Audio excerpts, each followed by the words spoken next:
diligent in acquiring wealth.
You can entrust your goods without worry, since it's an official trade zone approved by the head of the Merchant Guild. You won't lose out if you trade through me.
Make it clear. Only the ones following the Lord shall be my customer.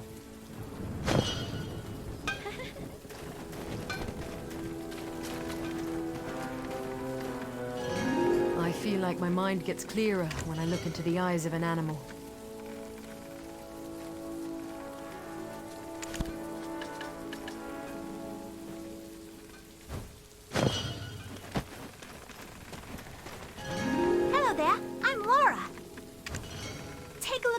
adventurer. This place is full of pleasant surprises. Calpheon's finest resting place. Welcome to the Golden Toad Inn. This place is owned by the Shen Merchant Guild now. It's no longer a possession of Heidel.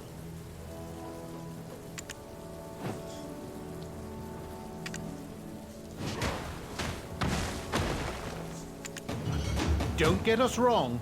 This inn was taken over through a fair process. Those scoundrels. Why can't they understand that? People are going to laugh at me. This inn used to be my property, though it's under Calpheon as of now. Isabel won't be holding your head high for long. Calpheon, those scoundrels. Isabel won't be holding your head high for long. Calpheon, those scoundrels. Isabel won't be holding your head high for long. Calpheon, those scoundrels. Isabel won't be holding your head high for long. Calpheon, those scoundrels. Isabel won't be holding your head high for long. Calpheon, those scoundrels. Isabel won't be holding your head high for long. To Heidel as well. Why can't they understand? Those scoundrels.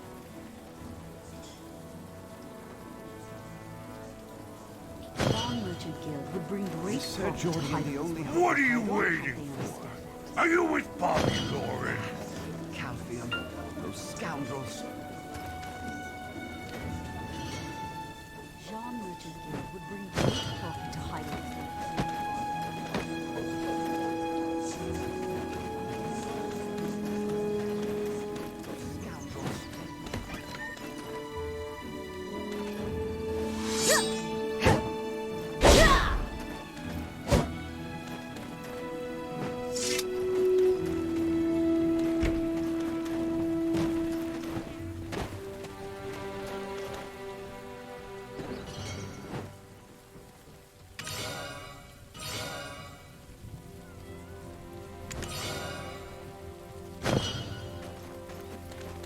Guild would bring great profit to Heidel as well. Why can't they understand?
I love watching adventurers from here.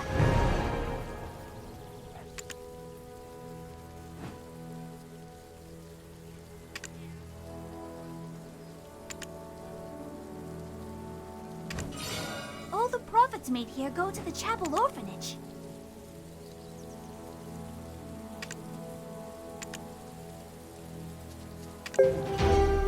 Did you have any potions from Balanos? I'll trade something really good for one.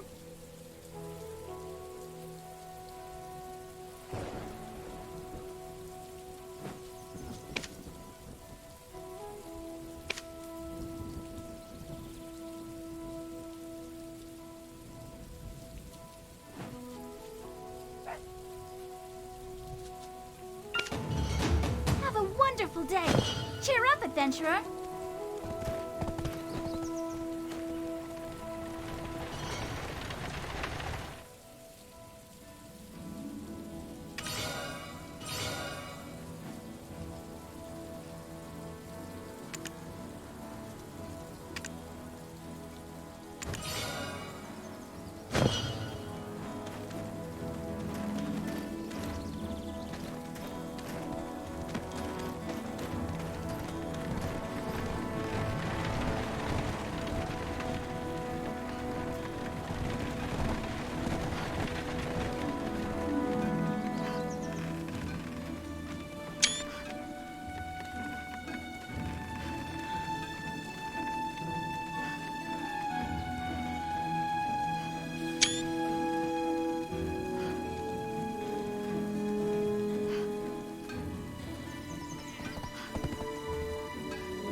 Increased movement speed, bad. Hello, what is up guys? Evildoers here today, back with another Black Desert video. Today's video is going to be the much anticipated and much requested guide on the trade life skill in Black Desert. It is the only life skill in this game that I don't have a video on, and it has to be by far the most complicated life skill in this game. I've spent 6 months putting this video together. 6 months of trial and error, messing things up, and let me tell you, I probably still don't have it perfect, but what I'm going to try to do is take this super complicated subject and break it down and make it as simple as possible for a newer player to understand and get into. At the same time, I'm going to go ahead and give you all of the resources that you need in order to min-max this system to your heart's content as you become better at it. So this is going to be a multi-part guide series. We'll break it down into easy to understand bits. Now quickly before we get into the video, if you're new to my channel, new to Black Desert, or you have been watching videos on this channel and still haven't subscribed yet, please consider it. Helps to grow my channel, pushing for 100K, and you'll stay up to date when new video guides come out, which is like multiple times per week. And without further ado, let's get into it, and let's start off by setting your expectations right from the start. You will not get rich from trade crates. This isn't 2016, the market has changed pretty substantially. At best, you're probably just going to break even with any other multitude of things that you can do with your contribution points. However, making trade crates does allow you to make additional profit from any processing that you do on your character. So if you do AFK processing, you'll make additional money off of it by turning those products into trade crates. Additionally, trade crates do scale pretty hard as you continue to level the skill. We're talking like the many months to years time scale here. This is a huge investment.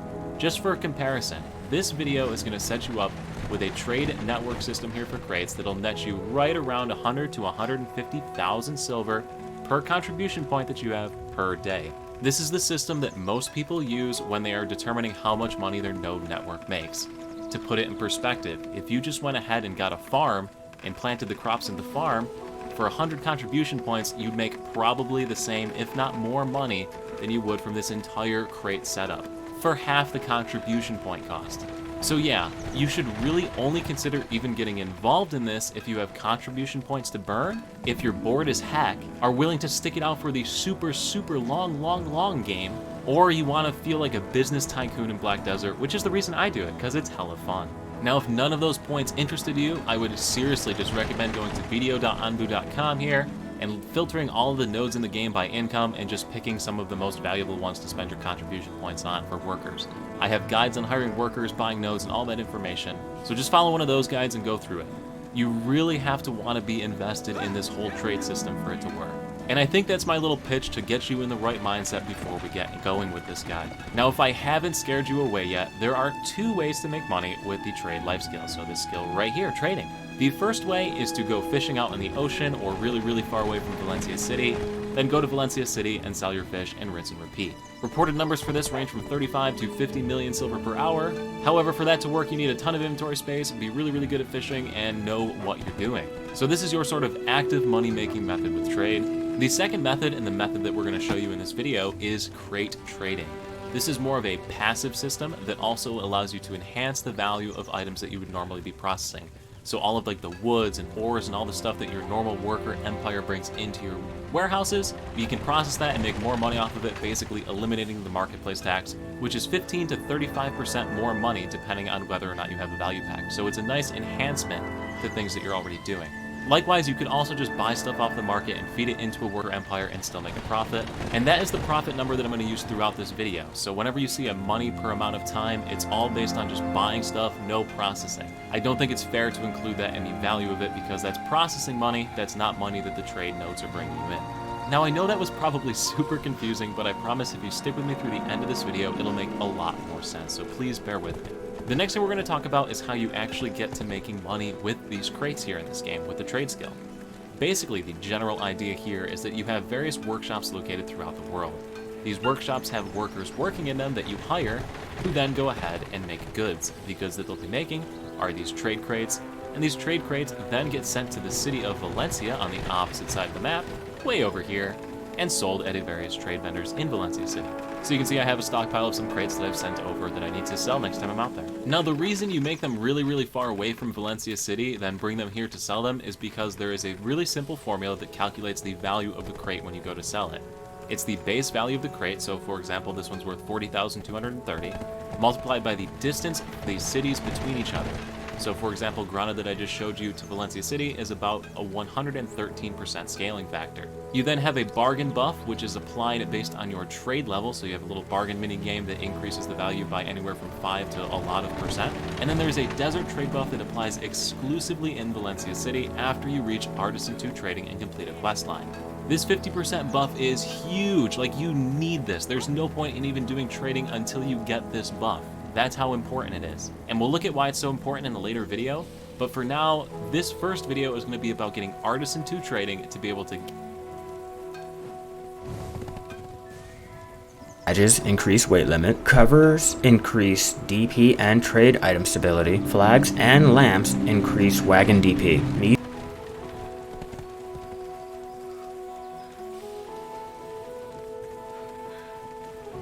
What's up, guys?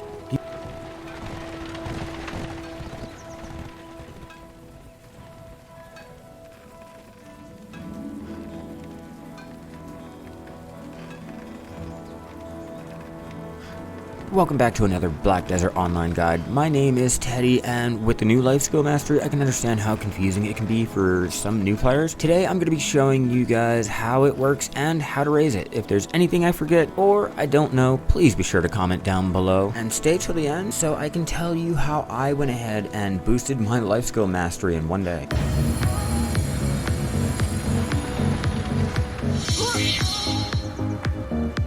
With the new changes to life skilling, the mastery system was added. So, what are they? Life skill mastery is a new life skill stat that adds rewards to your life skills. The amount of the life skill mastery that you have is affected by the life skill level, and the newly added green Logia, blue Garanoa, and orange Manos grade gear.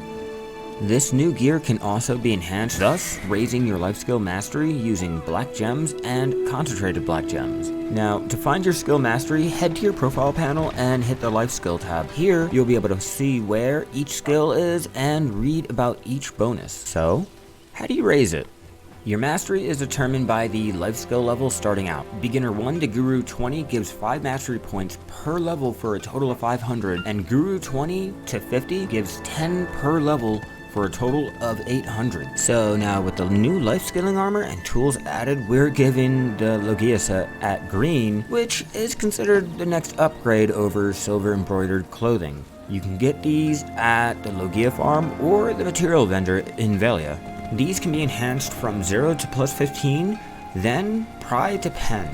Now, the gear and accessories can be enhanced using the new black gems, which you can find during gathering. The tools, however, they have to be enhanced just like a normal weapon using the black weapon stones and concentrated black weapon stones. The blue grade is the same as the green, just with slightly more bonuses to the respected skill. They can be bought with the green grade at the material vendor in Velia or by going to Garanoa in Calpheon. So now you've noticed that you can't buy the orange grade gear at the same place. Why is this, you're asking? Well, Manos gear is the life scaling end gear for life skilling.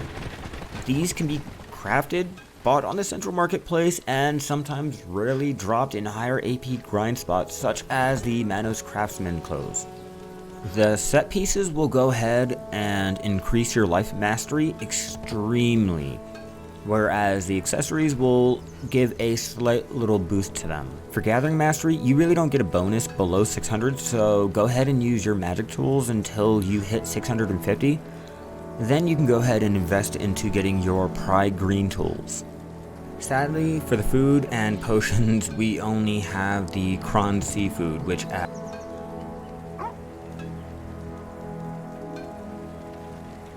these items and the experience for trading those goods, but it does consume 5 energy to do so. Goods for trading require a lot of weight needed to carry and should be placed into a wagon. If you can't afford a wagon, don't worry. You do have a variety of ways to transport your goods. Going by foot, you can only carry a tiny amount of goods because of the weight. Donkeys carry a little bit more weight than a horse, but are extremely slower. The shyest donkey is the fastest and carries the most out of the donkeys, however. Your horse is an option, but it carries less than a donkey donkey, and finally the elephant, but it is slower than a wagon, and it does cost a little bit more. Looking at your life skill mastery tab, the trading mastery increases the number of goods that you can trade and the attempts of bargaining you have. It's really simple. If you need help with life skill mastery, check out my guide up in the top corner. It'll show you how mastery works and how to increase it. Now for the wagons.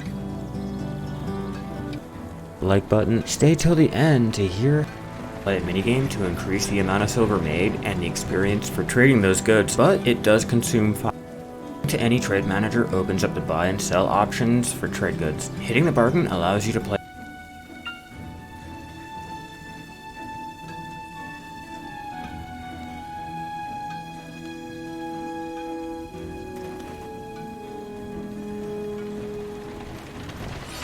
Have you heard? The rumor that Princess Giraffe has a wartime club as big as a bell. I hear that's why she's always crossing her legs.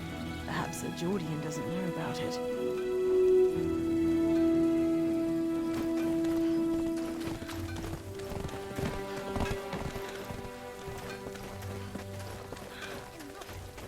Our territory. That's nonsense. That's why the bought off.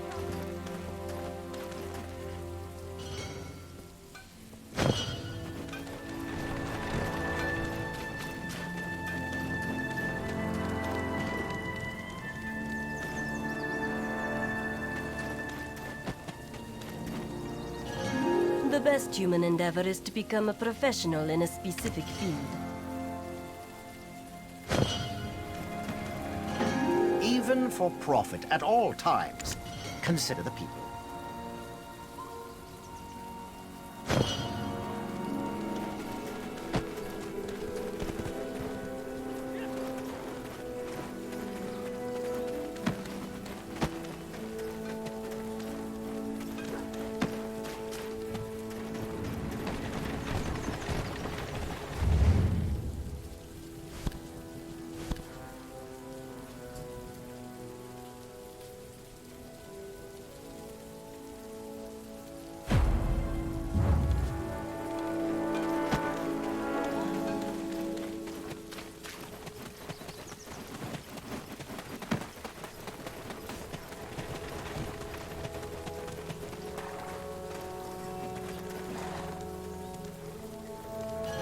Ride horses in the open field. There's nothing quite like it.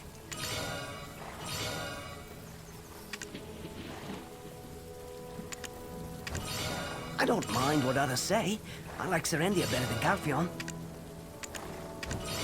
Go to a nearby stable if you captured a wild horse. I'm getting The stable tired keeper of will these register lads who your bore me horse. to death.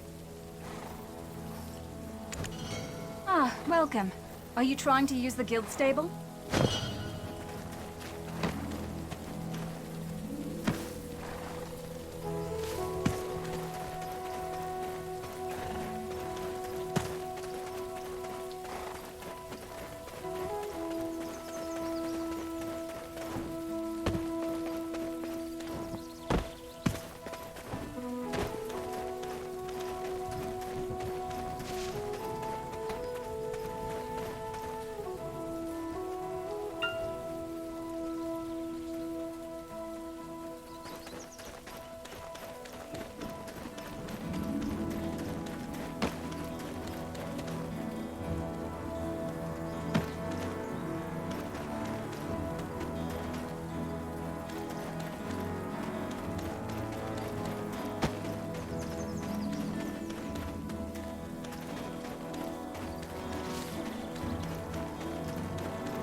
with care. Animals that follow someone around are very cute. Recklessly cut wood? Looking for furniture? Tell me what you need and the type of space you're dealing with.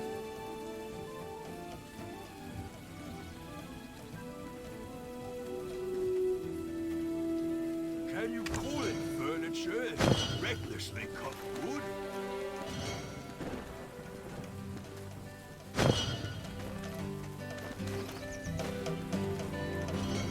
You can entrust your goods without worry, since it's an official trade zone approved by the head of the Merchant Guild.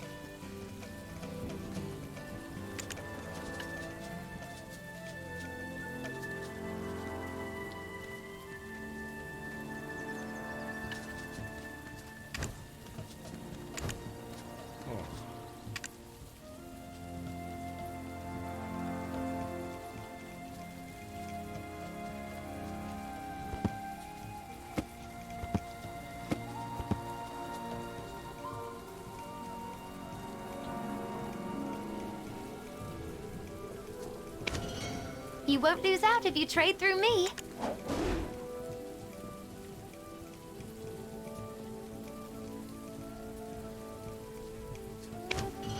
Huh?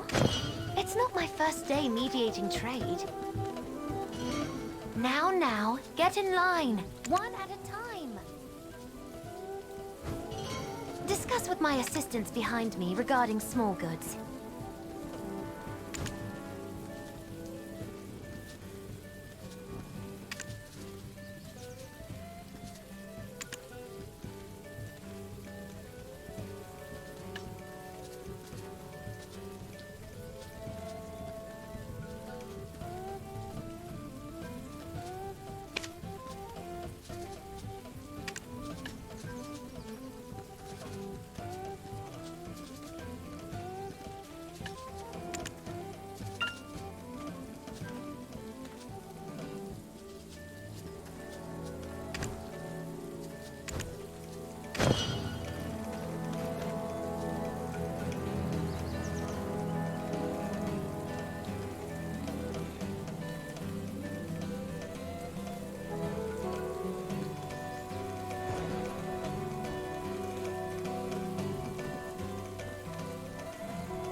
Yo guys, it's a homie Xeno Pain. I'd like to welcome y'all to one of the black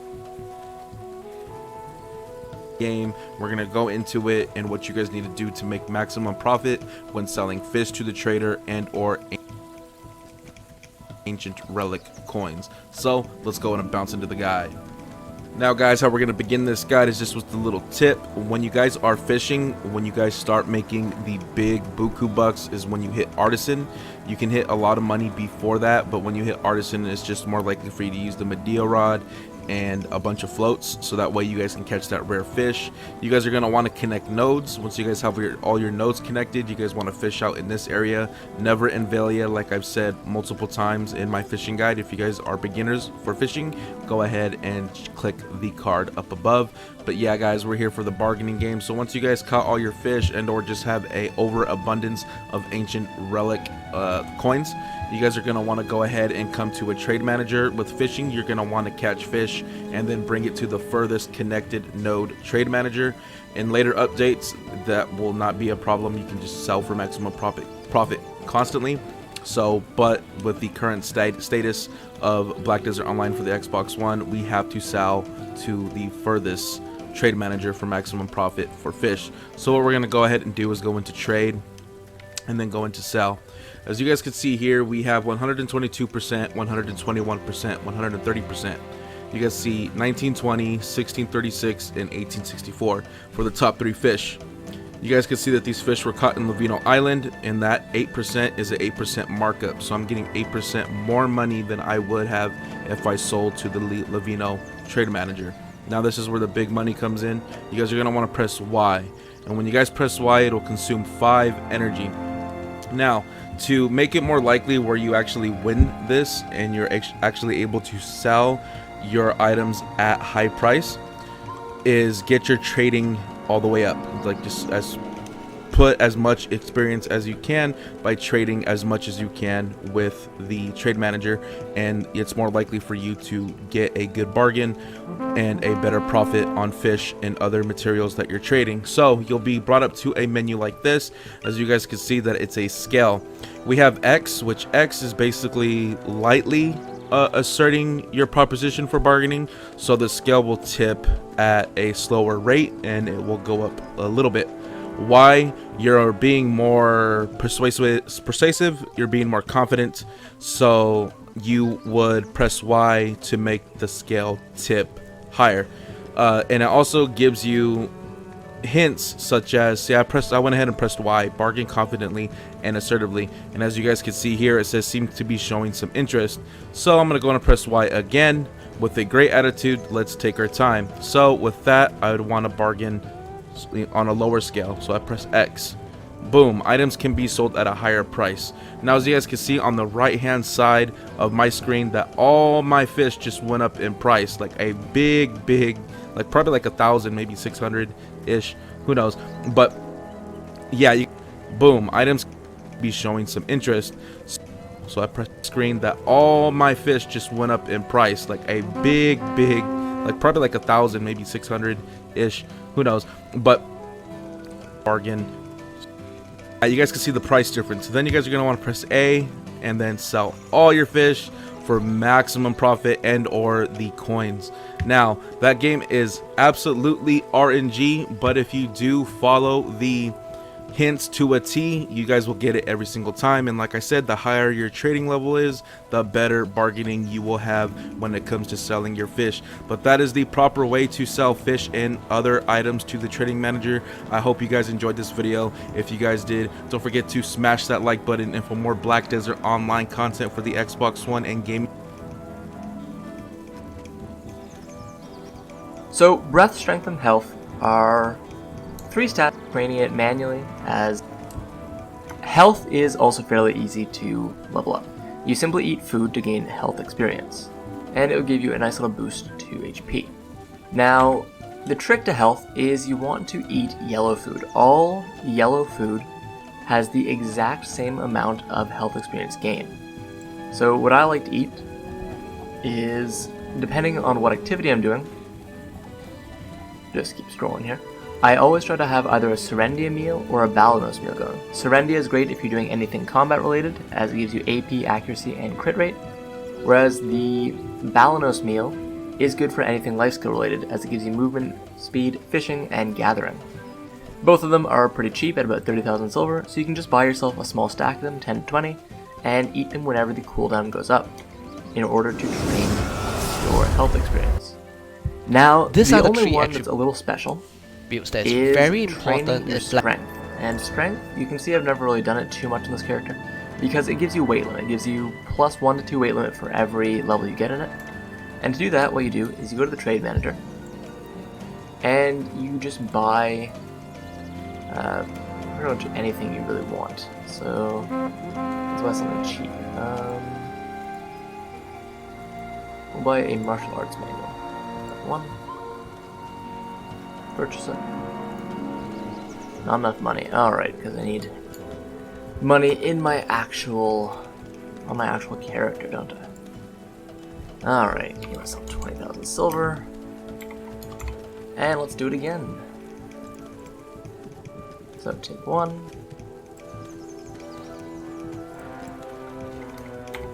So as you can see, this puts a pack on your back, and then simply walking with this pack will give you strength experience.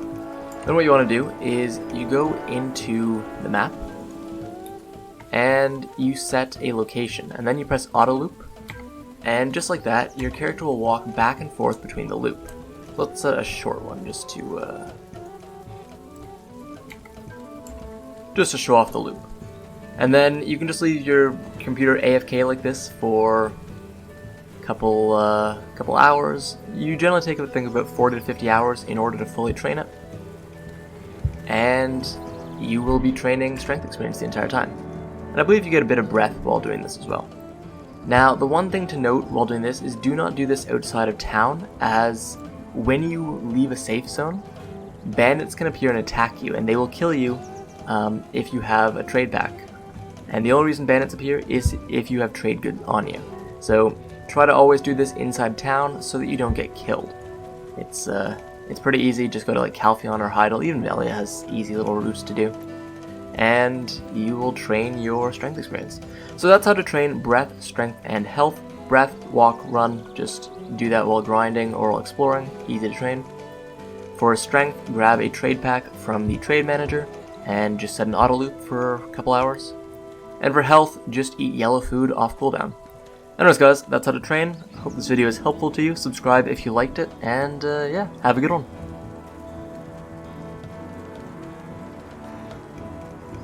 Black Desert Online as you progress on later, and I will What's going on, everyone? Dots here, and today I'm bringing you all a video.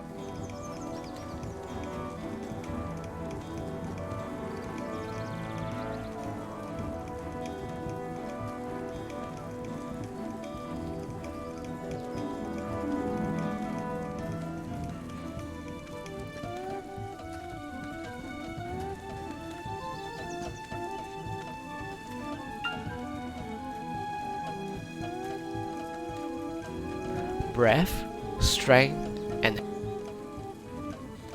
health. This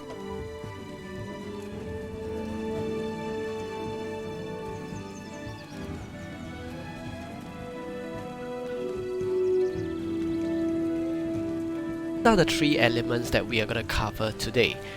Online as you it's actually level 30.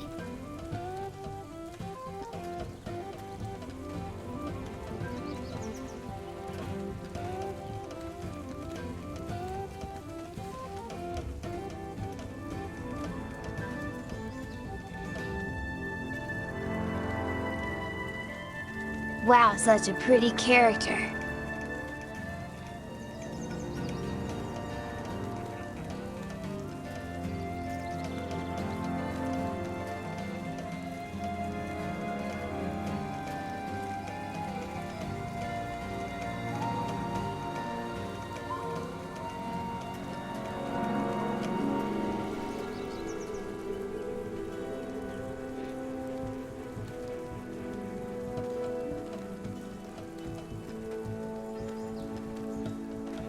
So mate.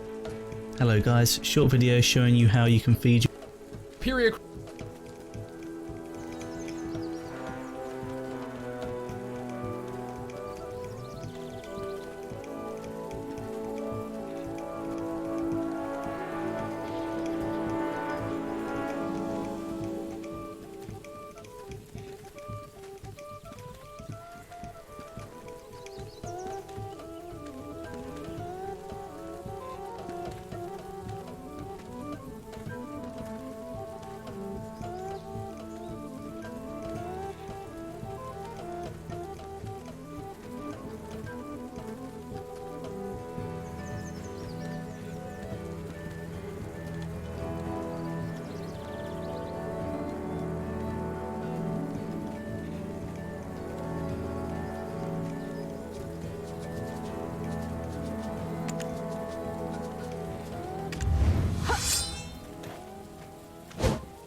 My home and title. What kind of person is Isabel? My sister is not a crybaby. What is your name? She's broken-hearted.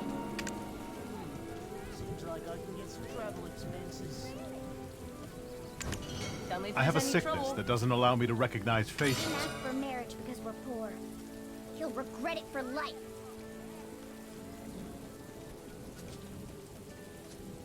Looks like they're in trouble with the Jean Church again regarding the street tax. Don't you worry, sister. I'm here for you. Is it a craft order? Or a repair, perhaps? Leave it all up to me. Tough for the League of Merchants. So what's the price then? I will guard my home and title. Must not deceive customers. What kind of person is Isabel?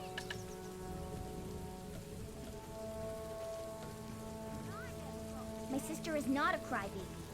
She's sad because she's broken-hearted. Tell me if there's any trouble.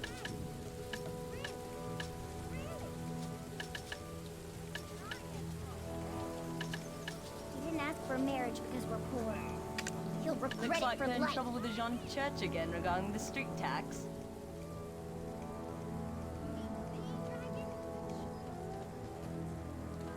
Don't you worry, sister. I'm It here must be for you. tough for the League of Merchants. It's a lie.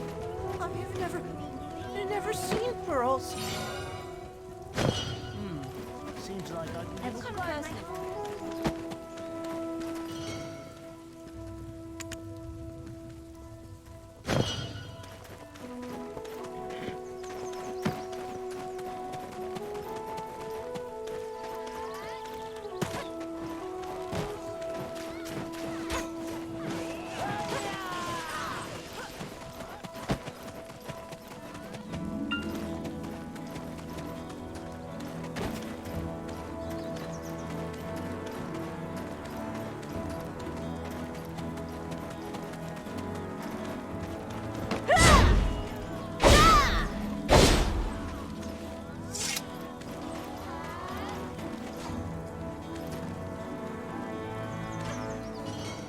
choices I have made were all for the sake of Heidel.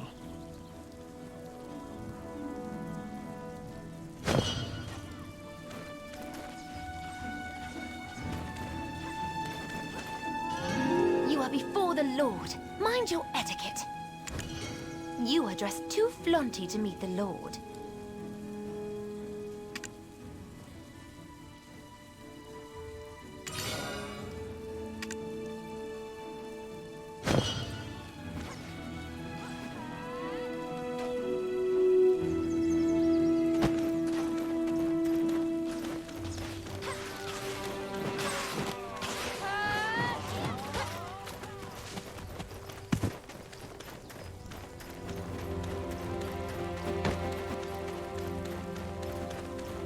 They're in trouble with the Jean Church again. About Exciting. some travel expenses.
Welcome.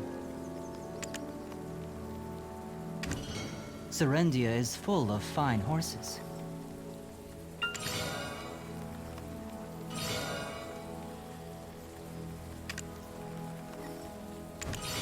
No friend is more valuable than a horse.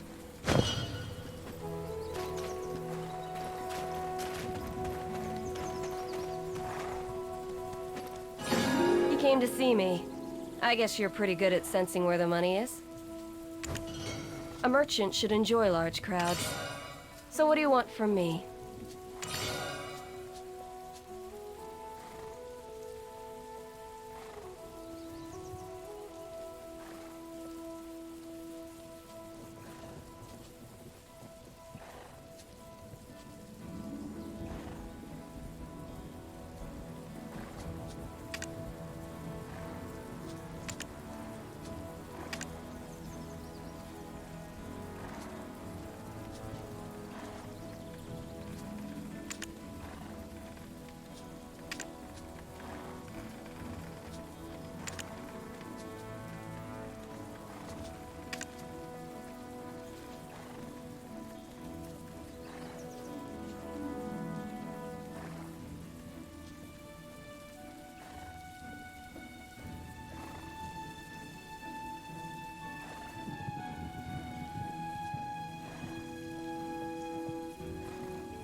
This game is so confusing to get the most basic shit down. Nothing is clear off the bat. I gotta say, it sucks.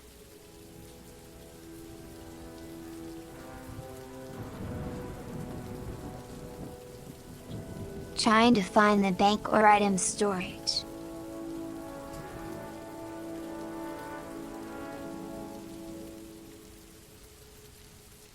Maybe I don't have access to it yet.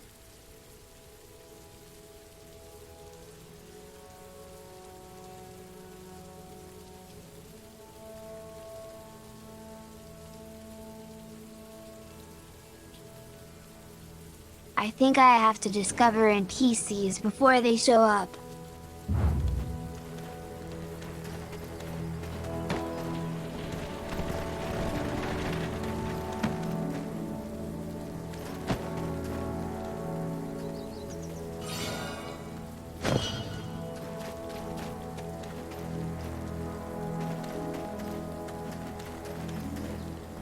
What are you on about? Do you want me to teach you a lesson?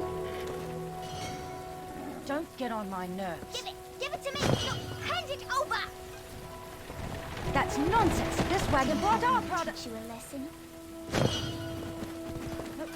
Give it to me. No. Hand it over!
Hydel, the capital city of Serendia. It was declared as a tributary state after Calphion's invasion in Elonian year 277.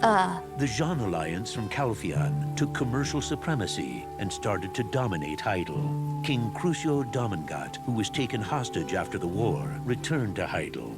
However, he was reduced to a feudal lord and completely lost his political will. Now, Grand Chamberlain Jordian Dukas is arising as a new leader. If you have a lot of stuff, leave it with me.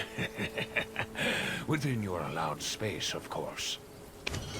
Money comes and goes. It's an ethereal thing.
That is the creepiest fucking thing ever.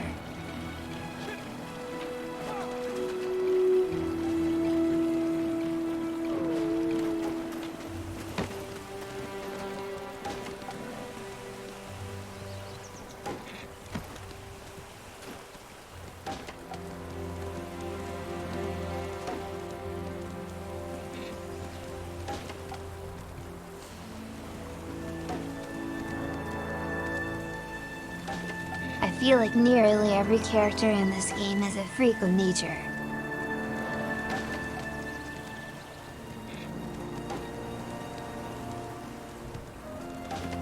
It's so difficult to make a normal looking character.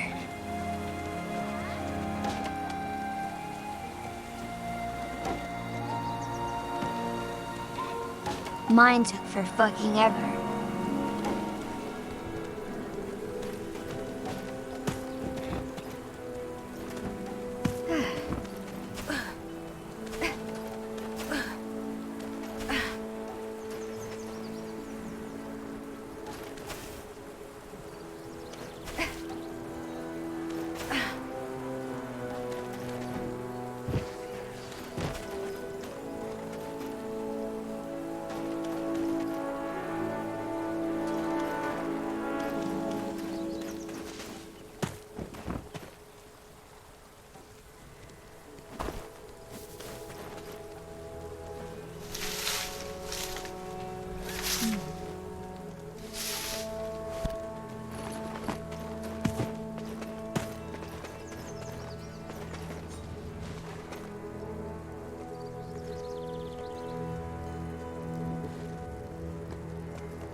Yo, ninjas be looking good.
The imps, please!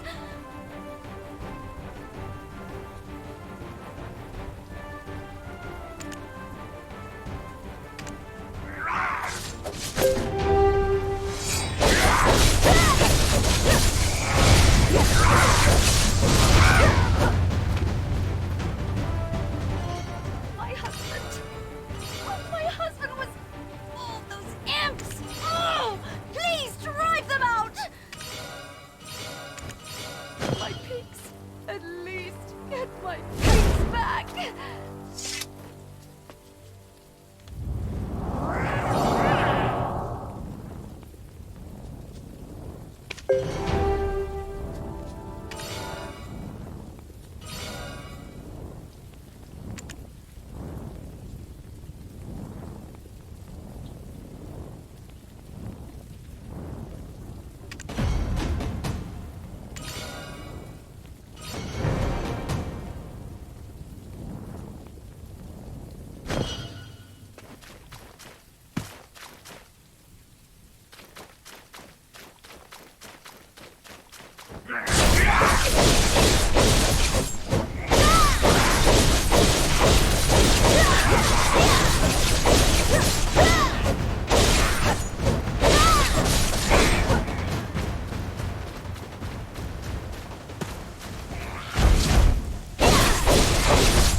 the fuck is this, Penny? Are you kidnapping me? all go with this? Yo, ma'am, get in the trunk. Ma'am, get fucking Quick. drop the bike in. Drop the bike in. no thank you. No, Do I shoot?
Are you saying that's what I sound like when I scream?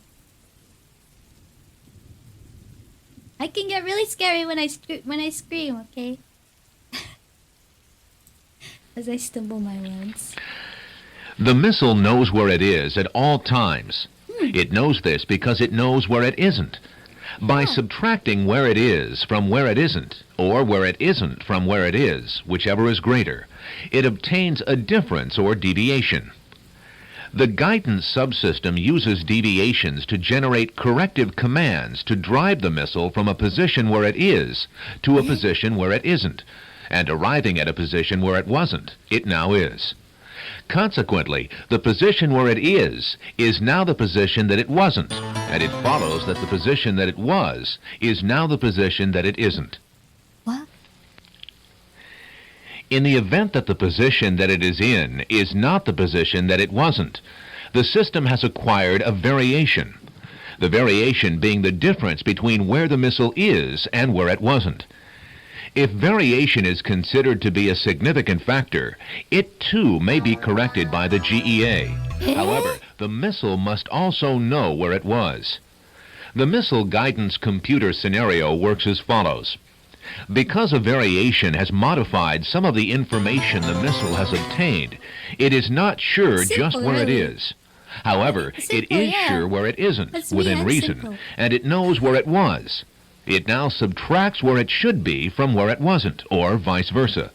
And by differentiating this from the algebraic sum of where it shouldn't be and where it was, it is able to obtain the deviation and its variation, which is called error. I don't get it. I don't get it. The information went through one ear and out the other.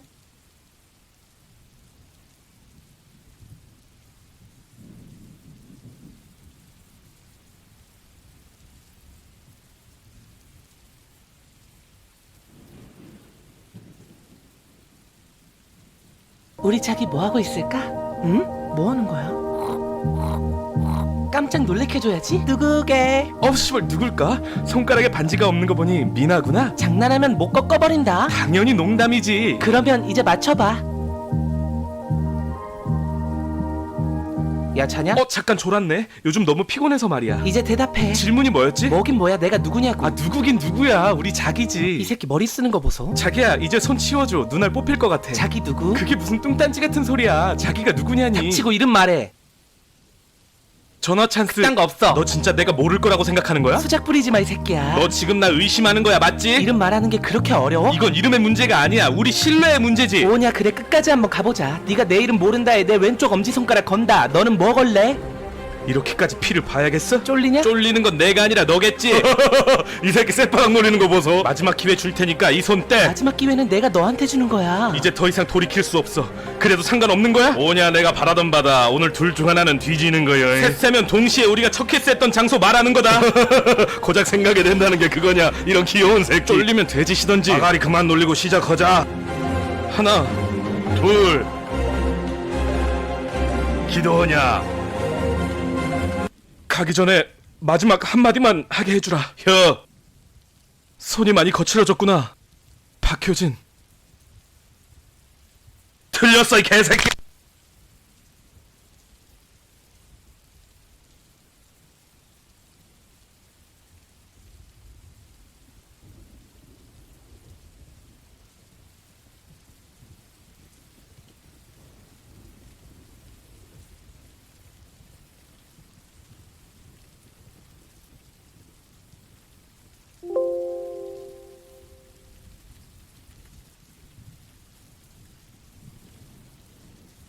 Awesome. Hello, Cat Victor.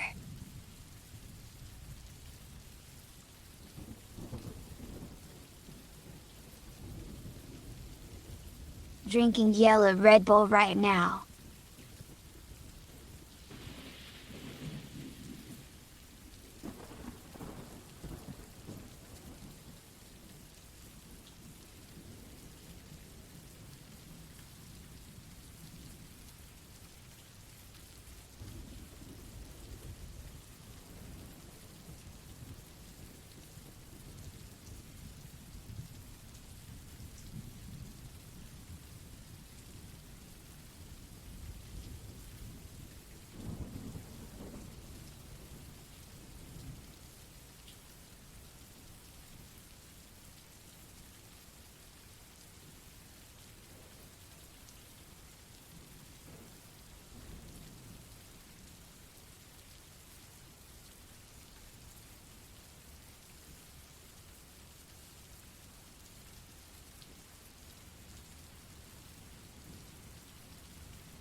Get in the kids!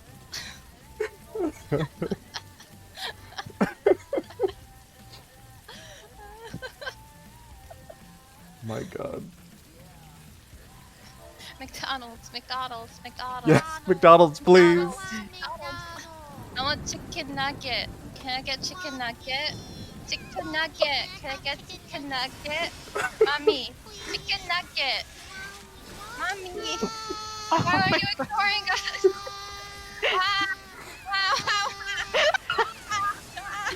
Fucking left. Oh my god, you fucking fallen!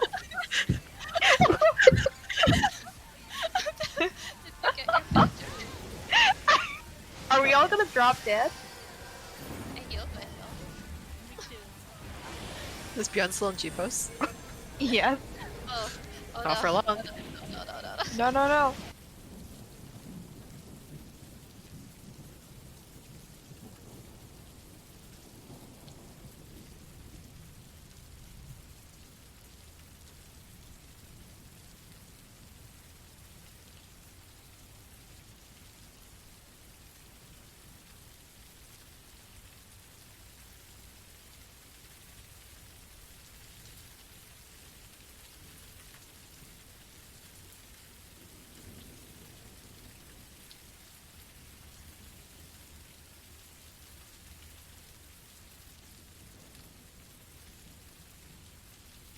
Hey friends, Dr. K here. A lot of The length of a boss fight doesn't necessarily determine how good or bad it is, but when one takes its time, it's hard not to notice. Hi folks, it's Falcon, and today on Game Ranks, 10 of the longest boss fights in video games. Starting off at number 10 is the final boss from Asura's Wrath. Yeah, bosses in action games usually go down pretty quick. These games are paced much faster than a lot of other types of games. But if you factor in the cutscenes, which for Asura's Wrath are basically part of the gameplay, then this guy can take nearly an hour to beat. Asura's Wrath is basically entirely about spectacle. It's a crazy as hell game. It starts out over the top and it never stops building into totally nuts. The final boss, Chakravartin, shoots at you with lasers that destroy multiple planets at a time, and it's bigger than a galaxy. Bigger than a galaxy, I said. You fight a lot of gods in video games. This guy really plays up the omnipotent being part. There's not really much more to say about this guy outside of the spectacle. It's just a really long fight with a lot of different stages. And by the end, it's almost abstract. He's pulling all these fourth wall breaking tricks, like giving you false inputs for QTE sequences, which by the way is a real dick move. But as far as cinematic battles go in video games, it's gotta be one of the longest. At number 9 is King K. Rool from Donkey Kong 64. Donkey Kong 64 isn't remembered quite as fondly as other rare platformers from the Nintendo 64, but it's not for a litany of reasons, but rather one reason that basically extends itself through the entire game. It's a really tedious game. You could describe a lot of different parts of this game as very tedious. And that pretty much perfectly describes the final boss, King K. Rool. Rare has never been a stranger to long final bosses. The Gruntilda fights from both Banjo-Kazooie games, they were also pretty long. But K. Rool goes on much longer. He has 5 different forms and of course no checkpoints, with his final form being the most annoying and requires you to precisely time and charge up a punch to properly get a hit in. So if you fail that part, and on your first try you most likely will, you start the battle from the beginning. Now it's not the longest fight you're ever going to fight in a video game, but it does feel like it. At number 8 is the end from Metal Gear Solid 3. Now this is one where they warn you up front. They say, this is going to be a grueling sniper duel, and it's not a joke warning. It's the real deal. Your first time fighting this guy can easily take an hour of your time. What makes this fight so difficult and long is that it basically forces you to be really careful. You never really know where the guy is hiding in the multi-area jungle you fight him in. The only way to find him is to carefully observe the environment and find clues. So you're looking for ruffled grass or a little shine from his sniper scope. If he sees you before you can do anything to him, he'll hit you with a tranq dart, run off, and hide again. That's really what makes this a battle of attrition. He doesn't even really try to kill you. He just knocks you out and keeps forcing you to restart if you're not careful. He's such a pain that the game actually gives you multiple ways to completely bypass the fight. For instance, you can kill him earlier in the story, or you can wait for him to die of old age, or even just change your console clock. In fact, when most people talk about doing this boss battle, what they're usually actually talking about is how not to do this boss battle. People do like skipping it.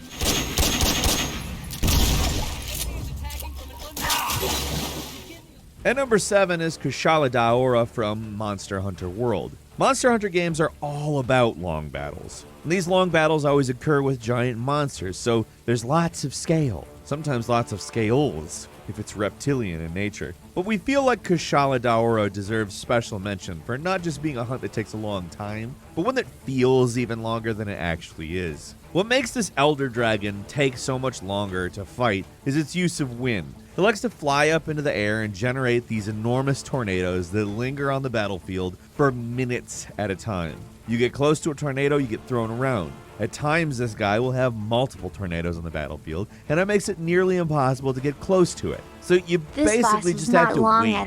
Like, the tornadoes disappear eventually, and you have to wait for that. On top of that, at half health, it'll generate a wind shield around itself that stuns you when you get too close to it. So basically, being a melee fighter at all for this fight really sucks. We just surged him down because bitty time you get there, you ain't no bitch.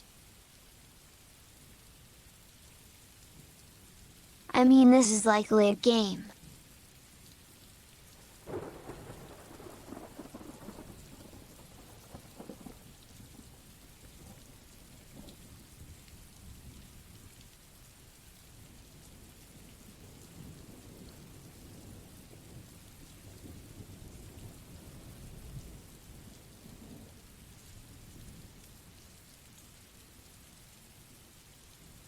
So if anything, the bomb boss takes longer than this one does by twice the amount. But even then, bosses in this game are disappointingly easy.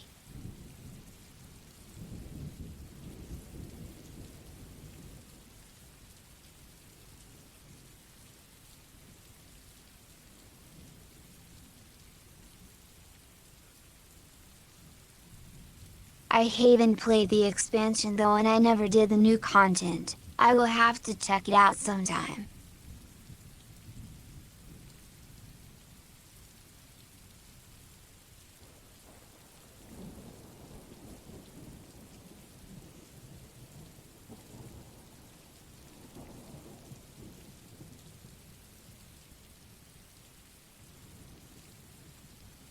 But I mean, World just kinda sucked. Don't get me wrong, it's really good for what it is, but it's not hard.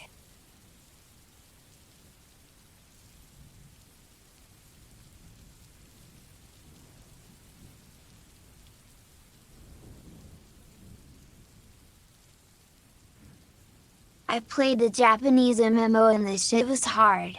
The Chinese MMO was fucking awesome. And let's see.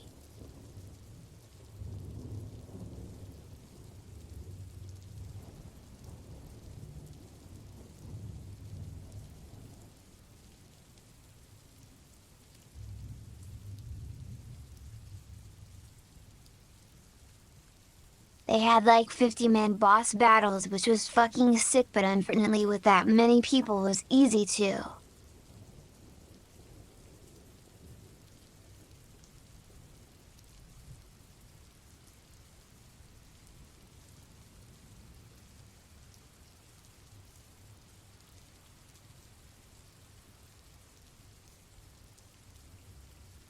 Hands down, the first Monster Hunter game is forever in my heart the best game ever made of all time ever.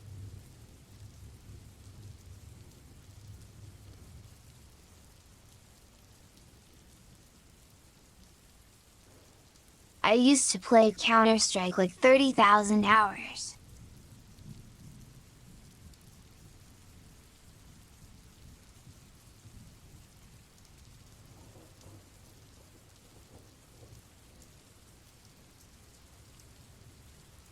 But after spending like 8 years of real life, may not really, besides Left 4 Dead.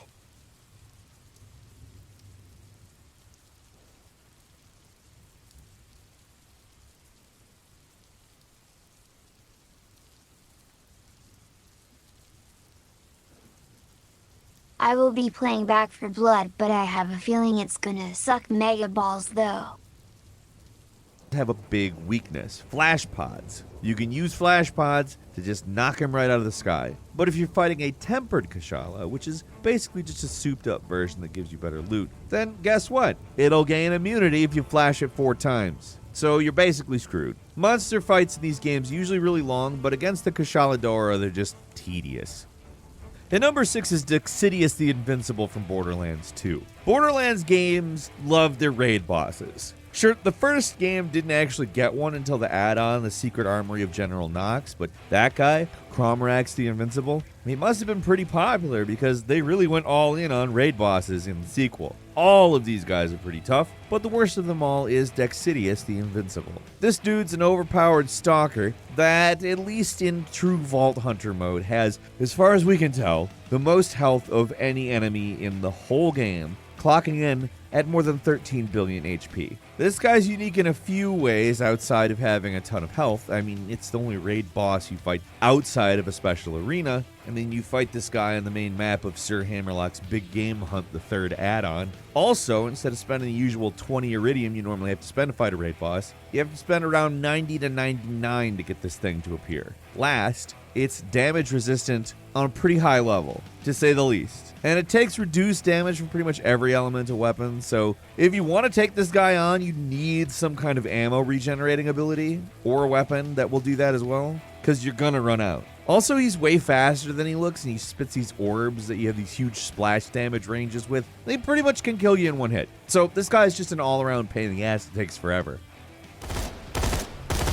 At number 5 is Overlord Ball from Disgaea D2. The final challenge at the end of pretty much every Disgaea game, the incredible anime and very bizarre strategy RPG series, is the Overlord Ball.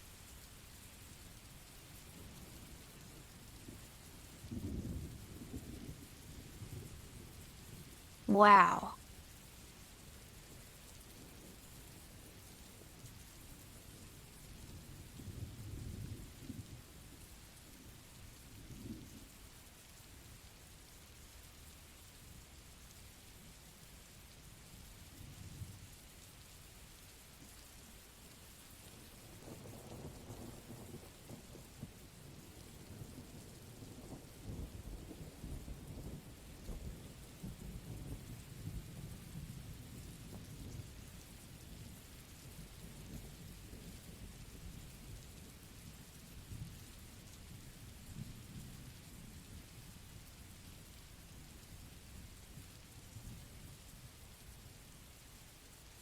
Yeah, I can always tell by a few seconds of gameplay or minutes whether or not a game will be good if they can't get character control down.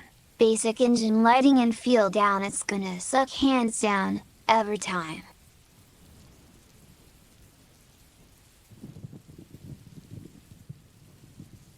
Also, Unreal Engine 3 sucks fucking balls.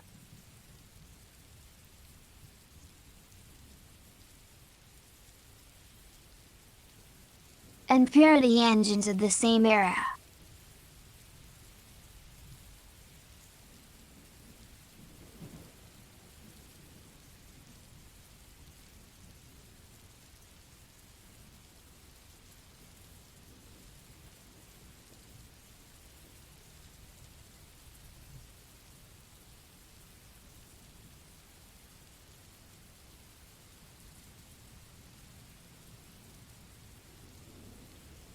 Like there are engines that basically look the same and suck too.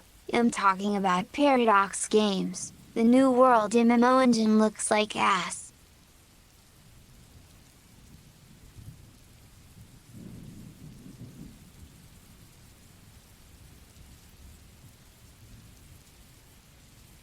I got hardly RN from this Red Bull. Bizarre strategy RPG series is the Overlord Ball. These games are basically entirely about getting your stats to insane numbers, but the stats on this guy are just, ludicrous. He's got over 100 billion HP. 100 billion! There's a possibility he has over 400 billion. Those numbers don't mean anything at that point. That's silly. These are obviously stats that go way over the normal limit of 99,999,999 with level 999 items equipped on him. And we're just saying numbers to sound absurd at this point, right? Combine that with some of his crazy abilities he deploys, like being able to attack 4 people the second they're summoned, getting super high evasion on his third form, and summoning copies of himself. You've got an all-around pain in the ass of a boss. And number 4 is Yzmat from Final Fantasy XII, which is, by the way, a pretty unique entry in the Final Fantasy series, not just because of its more MMO-based battle system and unusual setting, but it's also unique literally just because of this guy. Basically, he's the final challenge of the game. He's the final hunt that only becomes available after completing almost all the other hunts. He's got 1 million HP, which doesn't sound too bad compared to some of the stuff we've seen on this list, but here's the thing. He's got 50 health bars. That's over 50 million HP. Like, you take him down 1 million and, whoa, hey, there goes that health bar. It's another one. In the original release of Final Fantasy XII, this guy would take often up to 12 hours to kill, which is totally insane, especially for a single-player game. And he can be a real asshole, too. At this point in the game, you're likely to be using the Renew spell to fully heal your party, and when Yzmat's almost dead, he'll pull a trick and cast Reflect on your party. So if you're automatically healing using Renew, unless you planned for it or think fast, you're going to end up casting Renew on a party member who's been reflected, and the spell gets deflected off of them and instead heals Yzmat fully, near the end of an already insanely long battle. At number 3 is Nyx's Avatar from Persona 3. The final boss from this mythology-mixing RPG has a killer's row of annoying boss features that make it one of the most long and frustrating bosses around. It's long on its own, having 14 different forms, which basically amount to changing elemental weaknesses. But remember, in the original version of Persona 3 on PS2, you could not directly control your party members. So if they did dumb stuff, the fight would just drag on even longer. And they did dumb stuff a lot. Like a lot. Worst of all, in its final form, it casts Charm on random party members. If it charms your healer, there's a pretty good chance they'll cast a full health spell and completely restore the boss's HP. So, to call it frustrating would be an understatement. This wasn't rare, this happened to me. It sucks. I just gave up and reset it. Like, no. And number 2 is Yggdrasil Zero from Xenoblade Chronicles X. This is a weird one because it's possible that this monstrosity can take upwards of a week or more to take down, but you might only spend minutes fighting it. This truly enormous monster is a nemesis, basically a super boss in Xenoblade Chronicles X, and you can only fight it during a squad mission, which has fairly short time limits. How it works is that everyone has to work together to take this big thing down, and you're only able to do a tiny fraction of damage to its total HP at any given time, which can be over 1 trillion, might I add, before the mission ends and the damage you did is sent to the server. Then the next person comes along and scratches off a little bit more damage, and so on and so on. As the game gets older, it's becoming harder and harder to take the guy down because fewer people are even attempting it. It's not the most traditional boss, but we thought it kind of bears mentioning for just how long it can take to beat, even if you aren't necessarily the one who's there the whole time. And finally, at number 1 is Absolute Virtue from Final Fantasy XI. Okay, so you know how MMOs like World of Warcraft work, right? One of their most unique and defining features is the raid boss. Basically a giant monster that takes a ton of people working in coordination to beat it. It's basically a thing that can only happen in a big, persistent world, and yeah, there's a lot of nasty ones out there. But at least in our opinion, probably the worst of all of them is Absolute Virtue. Though it doesn't really look like much, it's nasty, trust us. If you want to know how long this fight is, some Link shells, which are basically guilds like in other MMOs, have taken over 30 hours fighting him and not beaten him. So what makes this dude take so long to fight? Well, first, he's got a lot of HP, 100,000, which is, in this game, a lot. Second, he has auto regen, which is 500 HP a tick. In comparison, if you have auto regen, you get healed 1 HP a tick, 2 HP if you've got auto regen too. But here's the worst part. He's got a spell called Benediction that he can use, and wow, does it restore a ton of health. And when we say a ton, we mean like half of its health bar. And he can do it more than once. Just imagine fighting this thing for 30 hours straight and suddenly cast a spell and, hey, most of his health is back, if not all of it, because he does the spell more than once. Sounds like a lot of fun, right? Seriously, this guy was so hard and took so long to beat that even after 3 years, no one was able to beat it legitimately, at least by the developer's definition of legitimate. And they finally ended up toning it down, along with one other boss called the Pandemonium Warden, because of a news story that spread about how people were legitimately getting sick and passing out while fighting these things. Still, even now, after they've toned it down, it's probably one of the most insane long boss fights in the history of boss fights. But what do you think? Leave us a comment, let us know. If you like this video, click like. If you're not subscribed, now's a great time to do so. We upload brand new videos every day of the week. The best way to see them first is, of course, a subscription. So click subscribe and enable all notifications. As always, thank you very much for watching this video. I'm Falcon. You can follow me on Twitter at Falcon Hero, and we'll see you next time right here on Game Ranks.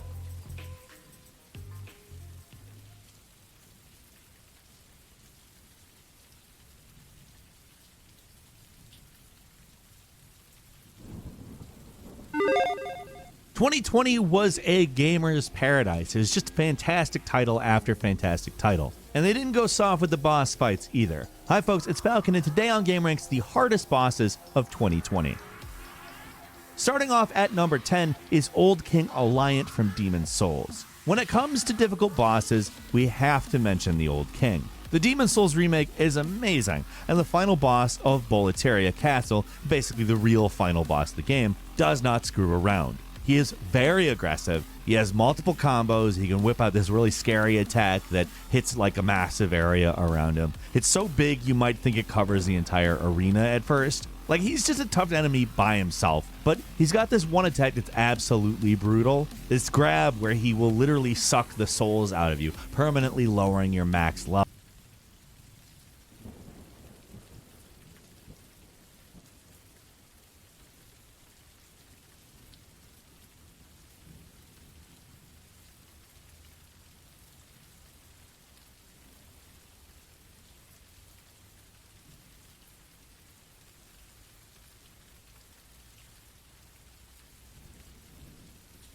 I feel like watching a playthrough of an MMO for a while and just chill the F out.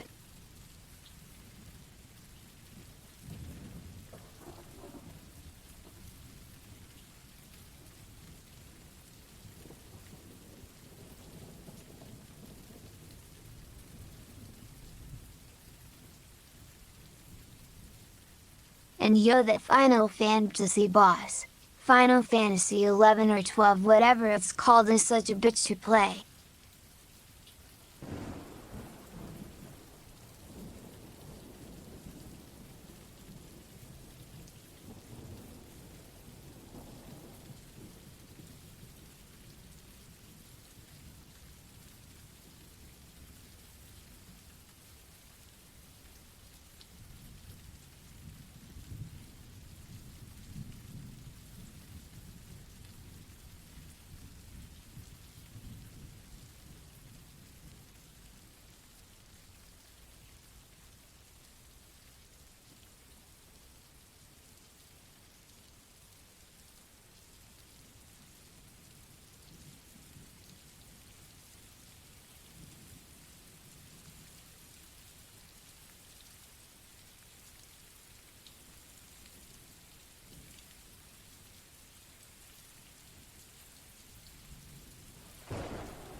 Welcome back. In today's video, we're going to go over some of the Alpha 1 pre-test feedback from players who were able to participate in the Alpha pre-tests. Intrepid Studios recently lifted the verbal NDA, so there's going to be no new video footage or anything like that. And we get to read a bit about where the game kind of stands as of now. Now, it's important to keep in mind that these are Alpha pre-tests.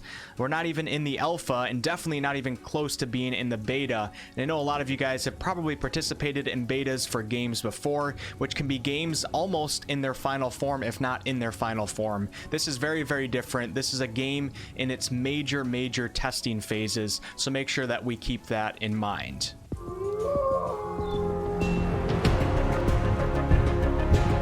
So since the verbal NDA was just recently lifted, there's not a whole ton of feedback out there, but I did find a great post over on Reddit by Sanic Explosion talking about his May 14th through 16th pre-Alpha 1 experience. And Sanic even included an extensive Google Doc of his experience, which I thought was really cool. And if you're able to provide feedback like this as an alpha tester, you're only going to help the game in the long run. Sanic got into the download install process, client performance, and as you guys can see here, FPS is an issue with this game right now, but I wouldn't be too worried with an MMO coming out in 2022, 23, maybe even 24.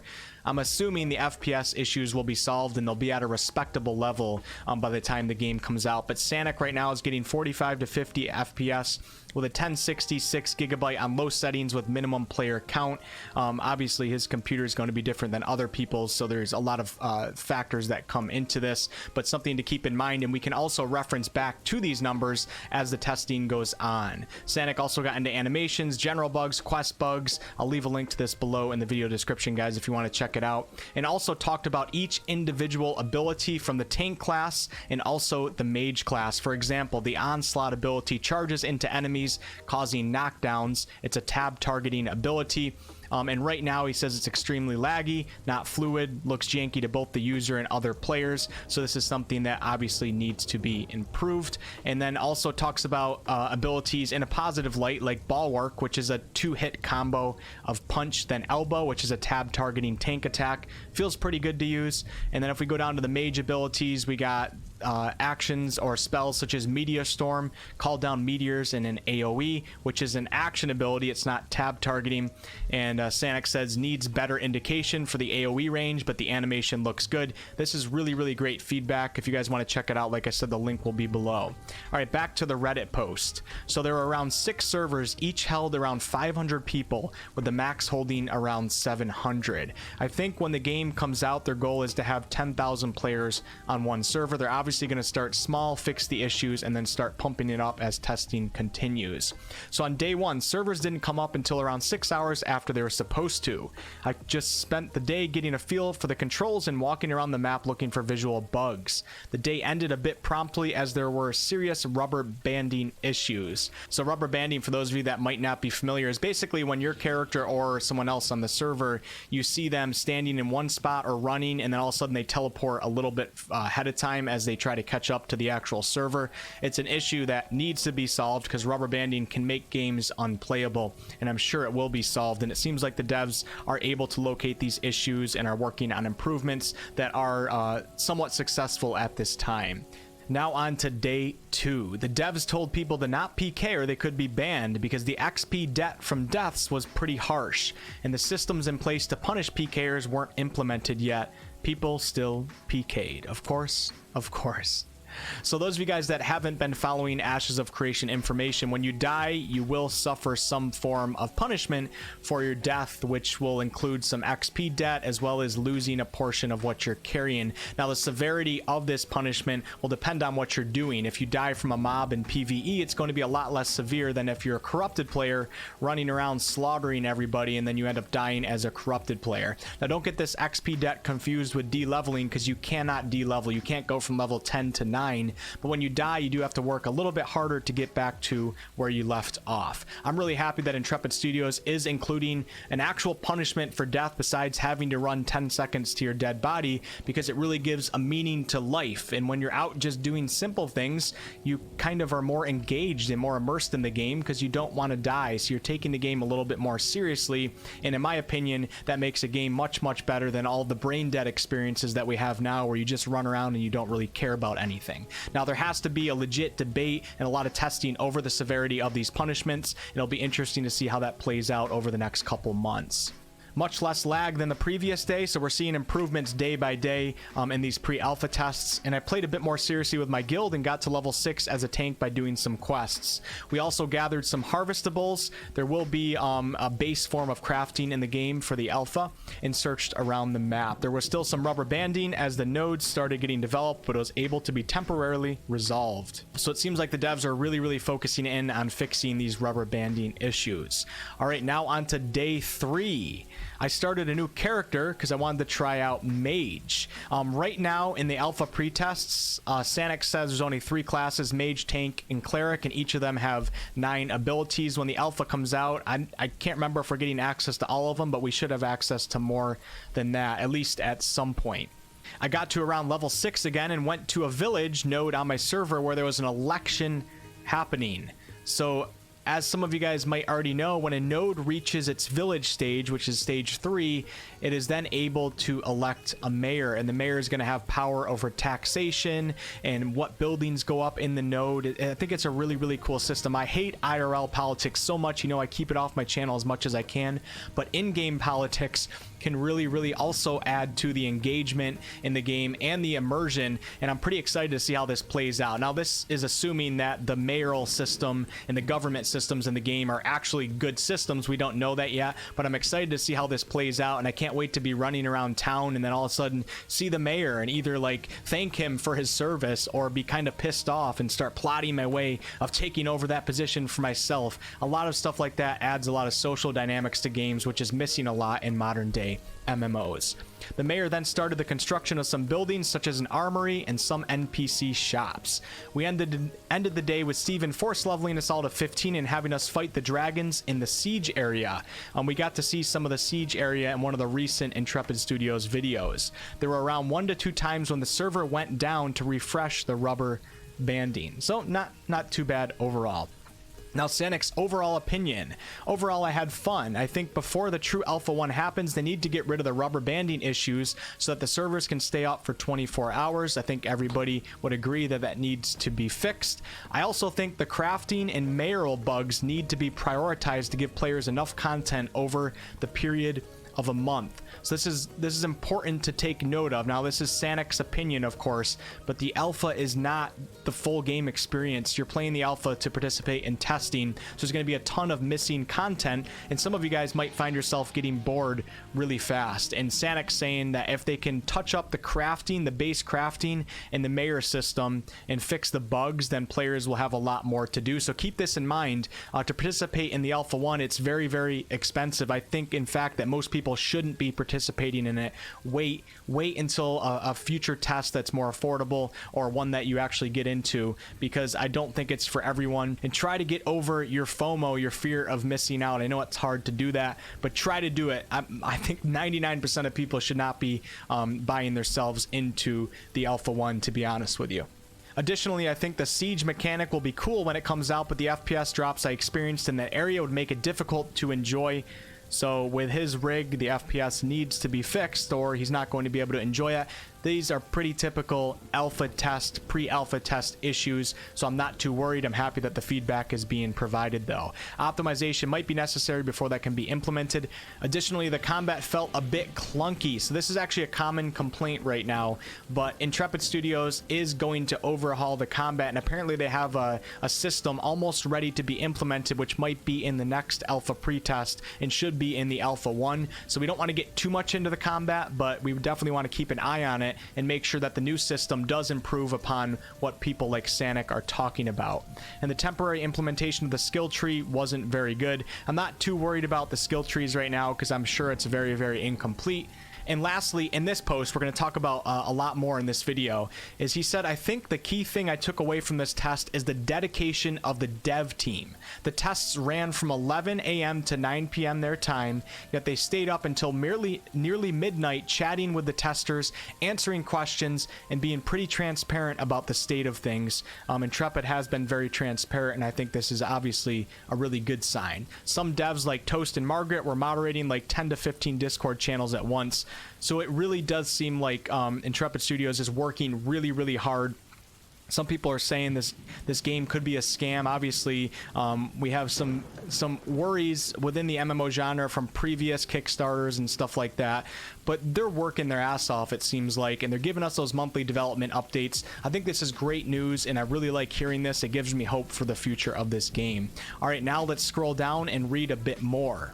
So also in this alpha pretest, there were 9 nodes, which we're told is going to be the total nodes for the alpha 1, all of which were used democratic elections if they got to the village stage. So a node has to reach its village stage before they can do the elections for its government system. The mayor could construct buildings, and players could put resources into the structures to further the construction.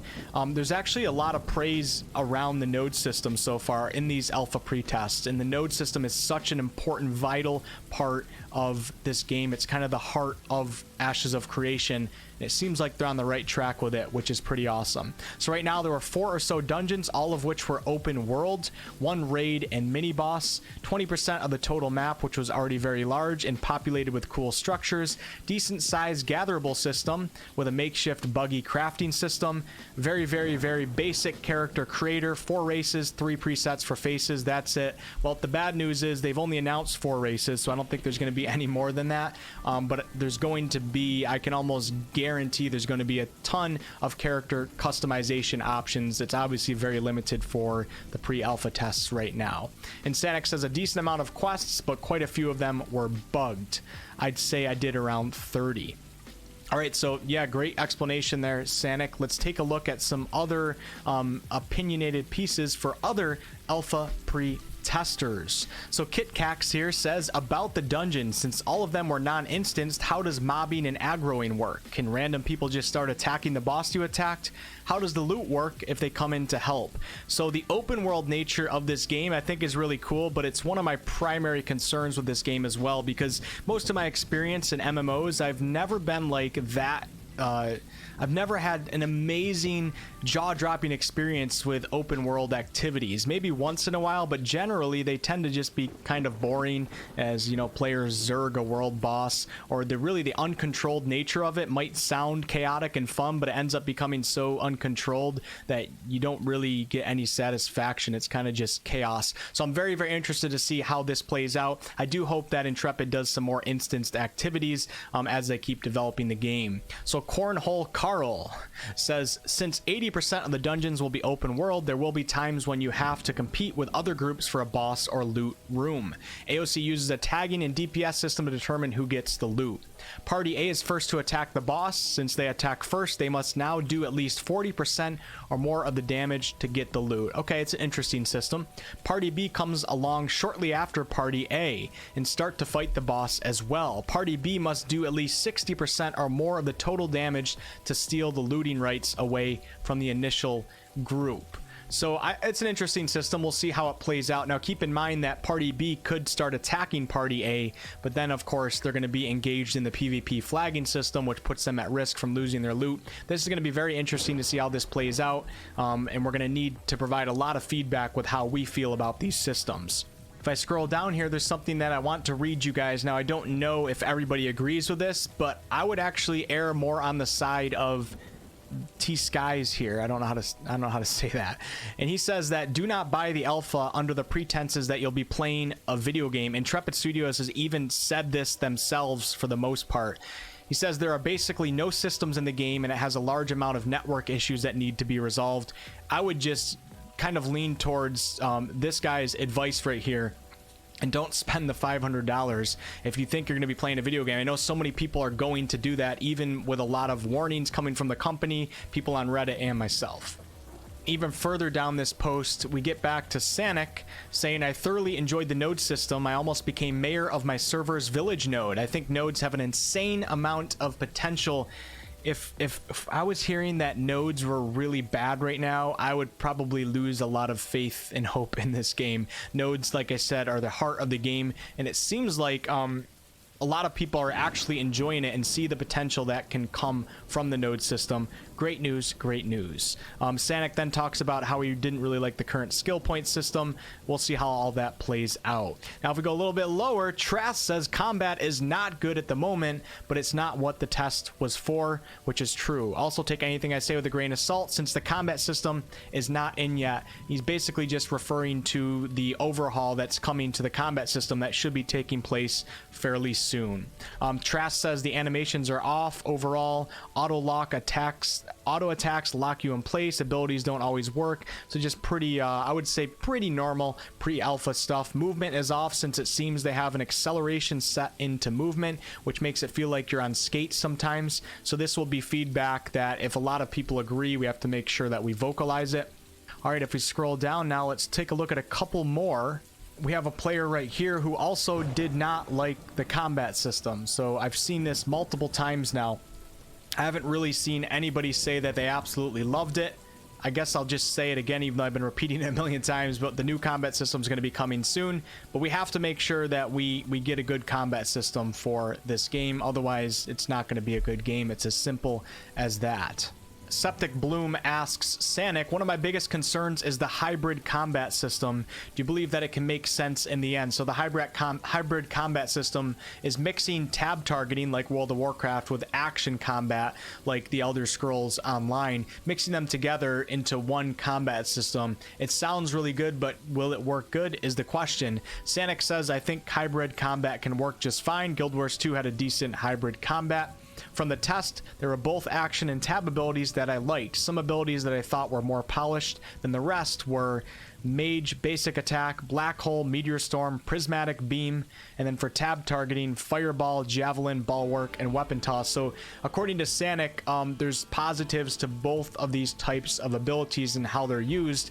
I'm pretty excited for the hybrid system. Tab targeting's great, but it may be a bit dated, and action combat games just don't end up being as good as people think they are. So maybe this is the solution to the perfect MMO combat system. Maybe not. And a little bit lower, somebody asks about the movement, to which Sanic replies, movement wasn't all that great. So there's two people that talked about movement, multiple people that talked about the combat in more of a negative light, so these need to be improved on. And the last thing I want to read to you guys, I'm going back up to a previous comment that I already talked a little bit about. And this player says, I did enjoy mage combat and I really enjoyed killing people to take the resources they had farmed from killing mobs themselves. Seeing a guy out farming mobs and being able to take those drops from him was just raw and really fun. So I really like hearing this because this is going to be a part of the game, and having a player here who kind of gave some negative criticisms say that they really enjoyed this aspect of the game is really good news. He also says, I hope that this system isn't too hardcore, because to me that's something I think a lot of MMOs miss out on. Risk and reward is fun and good, and I agree 100%. Too many MMOs forget about the risk aspects and they just become those mediocre, boring experiences. The real debate here is going to be over how much that a player will lose when they're killed. So if you have players that, we'll just say 50% of the ashes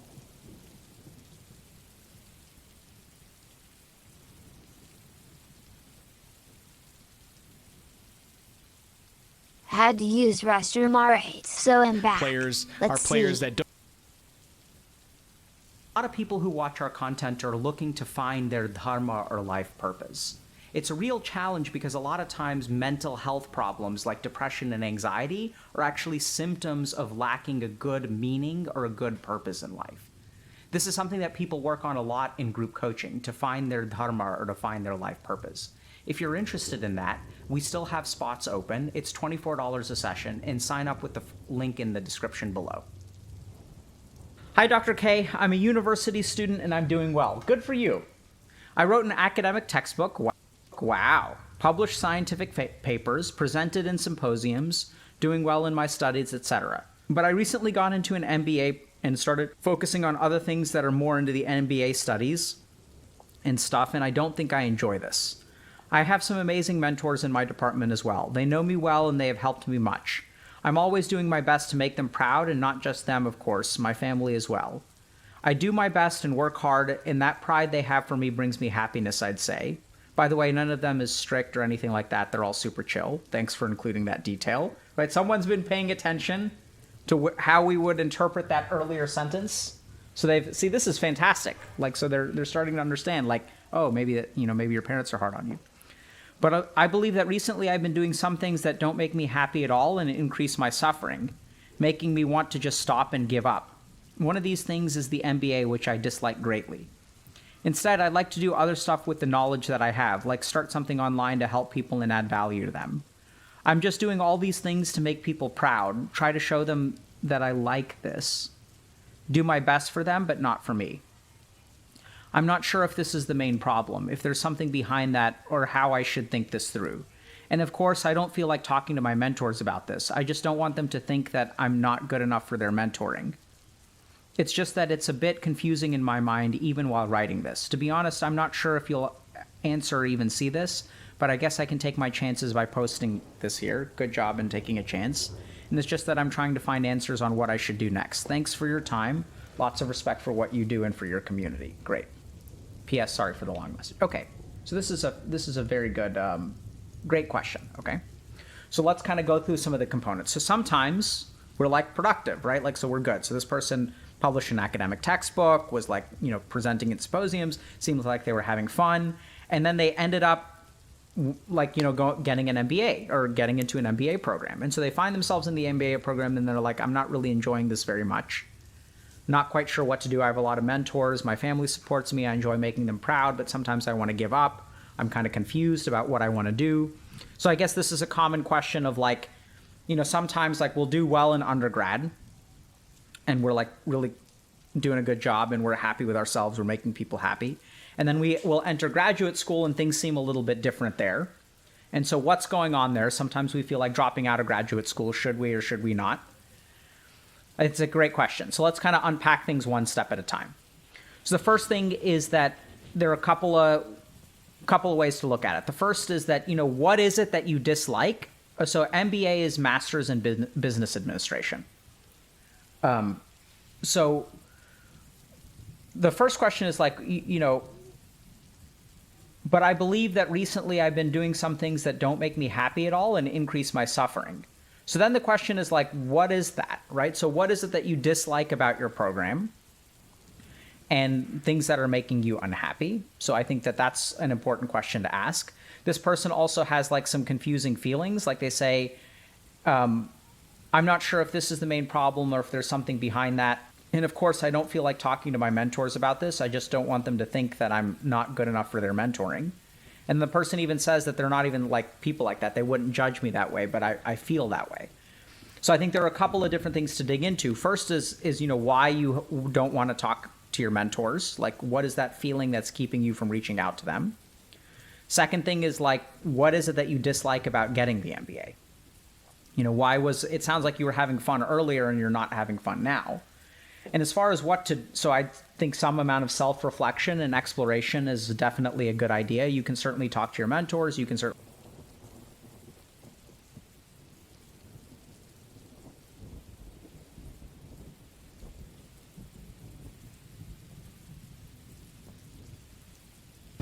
Hey, Aspenos, you want to do a sting operation?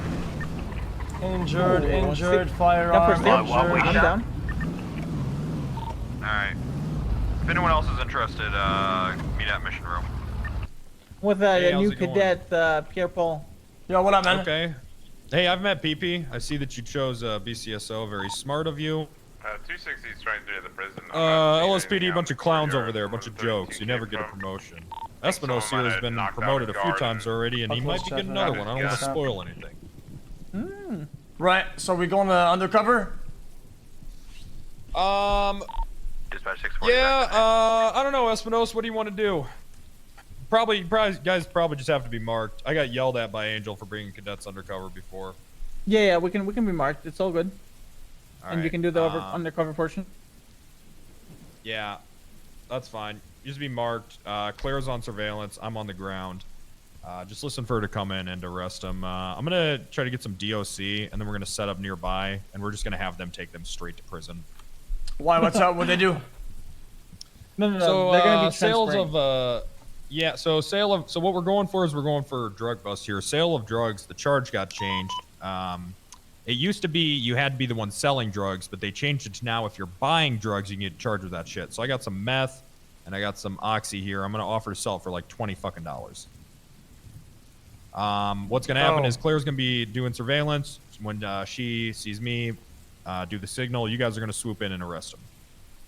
All right, good sounds stuff. good. There's not like entrapment, something like that. Nah, entrapment would be more like if I put a gun to their head and said that I had to, they had to buy it, or if I put them in a position. Entrapment's pretty tricky.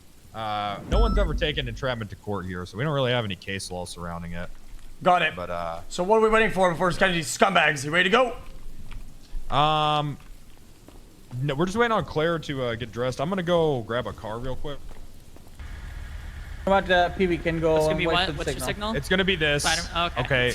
And then whichever one is in the lounge, once you see that, run down from there, and you call it in on the radio, and then who's ever in the car, block the fucking garage door, block the garage door, and then whoever's in the lounge, run down and detain the guy. All right. Ready? Ready to go. Are we all on channel 3? Yep. Ready to check? 10-2. There you go. Alright, just let me know when you guys are in position, okay? Yeah, I'm gonna drop off here. Alright, yeah, just let me know when you're good. Copy. I'm ready. And 505 is ready. Ready in position. Cameras. In position. Turn your engine off. Get back in the vehicle. No. Hey, I have a view on the front of Alta. Oh. Please leave me alone. I'd say we're good to go. Way to blow my fucking cover. Oh my god. Probably gonna go fishing. Yeah, probably going fishing. Hey, you know what would help you fish for longer? I got this crystal. I got these pills, y'all. No, thank you. I You don't one do of that those garbage. like salespeople. You know, like Gwyneth Paltrow, she sells like those vagina candles and stuff. Hey, this that Walter White shit. Wait, yeah, Oh, doesn't she? yeah. Isn't it just not only candles, but there's like a drink Like an too, of, egg. like her pee or something? Like, is that? I got Maybe. that pure methamphetamine.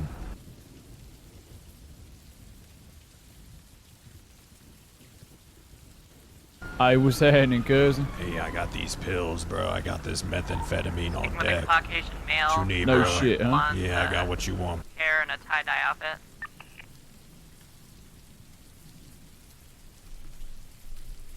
$20, man. You sell it. Man, I gotta How move much this you shit, got? bro. Is Hey, you it interested, good? bro? Yeah, Is it's it that good or pure is shit. it Yeah, bad? here, come on. I'm gonna show you. Come on. Okay, fuck it, man. You got. Where's it at, man? Man, hop in, man. 317 suspect are getting in his vehicle now. Yes, sir. It looks like they're parking the suspect's van. Abram, suspect's parking his van. Believe he's gonna get 317's truck. Hey, what's your name, young blood? Man, my name Kirk Jerkins, man. First we kirk 'em, then we Benny's jerk 'em. friendly. But if you got any PBR, man, that Paps shit, man. But first we fucking slurp 'em, then we burp 'em, man. What's your name, 39, they're fucking heading your sneaky way. fella? PD Percocet, bro. I got all the PD pills on Percocet. Percocet. Yo, local pharmacist, bro. 389, they're heading your way. Copy that. I'm in position. Pierre, don't do anything until you see the movement. All right? Also, Abram, we're southbound Alta, going into Benny's now. Man, this shit's all fucked up, man. What you? Nah, that shit's still good. Here, I Spit got on some this shit. pills, though, bro. Look Look like at-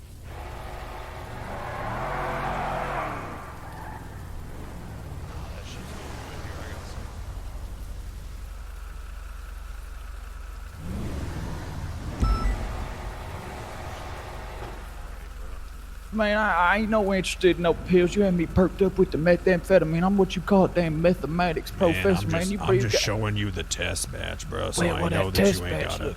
bump, man. That shit. Man, I'm a alright, fine fuck it purveyor then. of the good shit, man. $5, bro. Then fuck it. $5 for that shit. That shit's like You $5? Fuck it, man. Yeah, Fuck it, man. I got cash on me. All right, let me get that 5. I got a 5. You want 5? You cool with 5 ones, man? I only got 5 ones, cool. man. Yeah, that's cool, bro. Hey, let me get your number then. I'm finna hit you up when I get some more shit, bro. Okay, man, but here's the thing. You best bring some real good shit, you know what I'm saying? Man, I got you, bro. No bunk, man. I'm a fine purveyor of the good. And I'll Hey, tell you what, if you keep bringing take it, that we'll shit, run it bro. up, man. I'll smoke it all day long. Oh shit, I dropped this money. Hold up. Pick her up, man. That's 5 fucking ones, man. Them good, dude. Man, where the fuck is that shit, bro?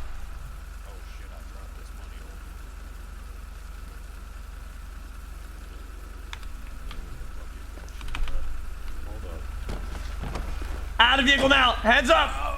Put your hands where I can see them immediately. Put your hands where I can see them. Hands in the air. Hands in the air. What the fuck do you mean? You two, put your fucking hands up. Both of you. What the fuck you mean? Turn around. Face away from me. Yo. Hey, you a cop, motherfucker? Oh, you know you a damn all cop, units on deck. motherfucker. Everybody in. 2 suspects. Go. Copy. Stop right there. No, sir. Oh. Going for cuffs. Stop. Get up. No. Sir, you'll be not placed under arrest. Get the other one. Get the other one. Catch him. Not move. Face away from me, sir. One suspect running on foot inside the Bennies.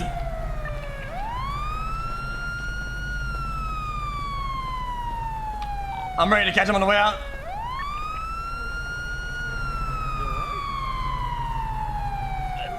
Let me move. What the fuck is going on in here? Yeah, damn fucking snitch, man. There's a damn snitch around here.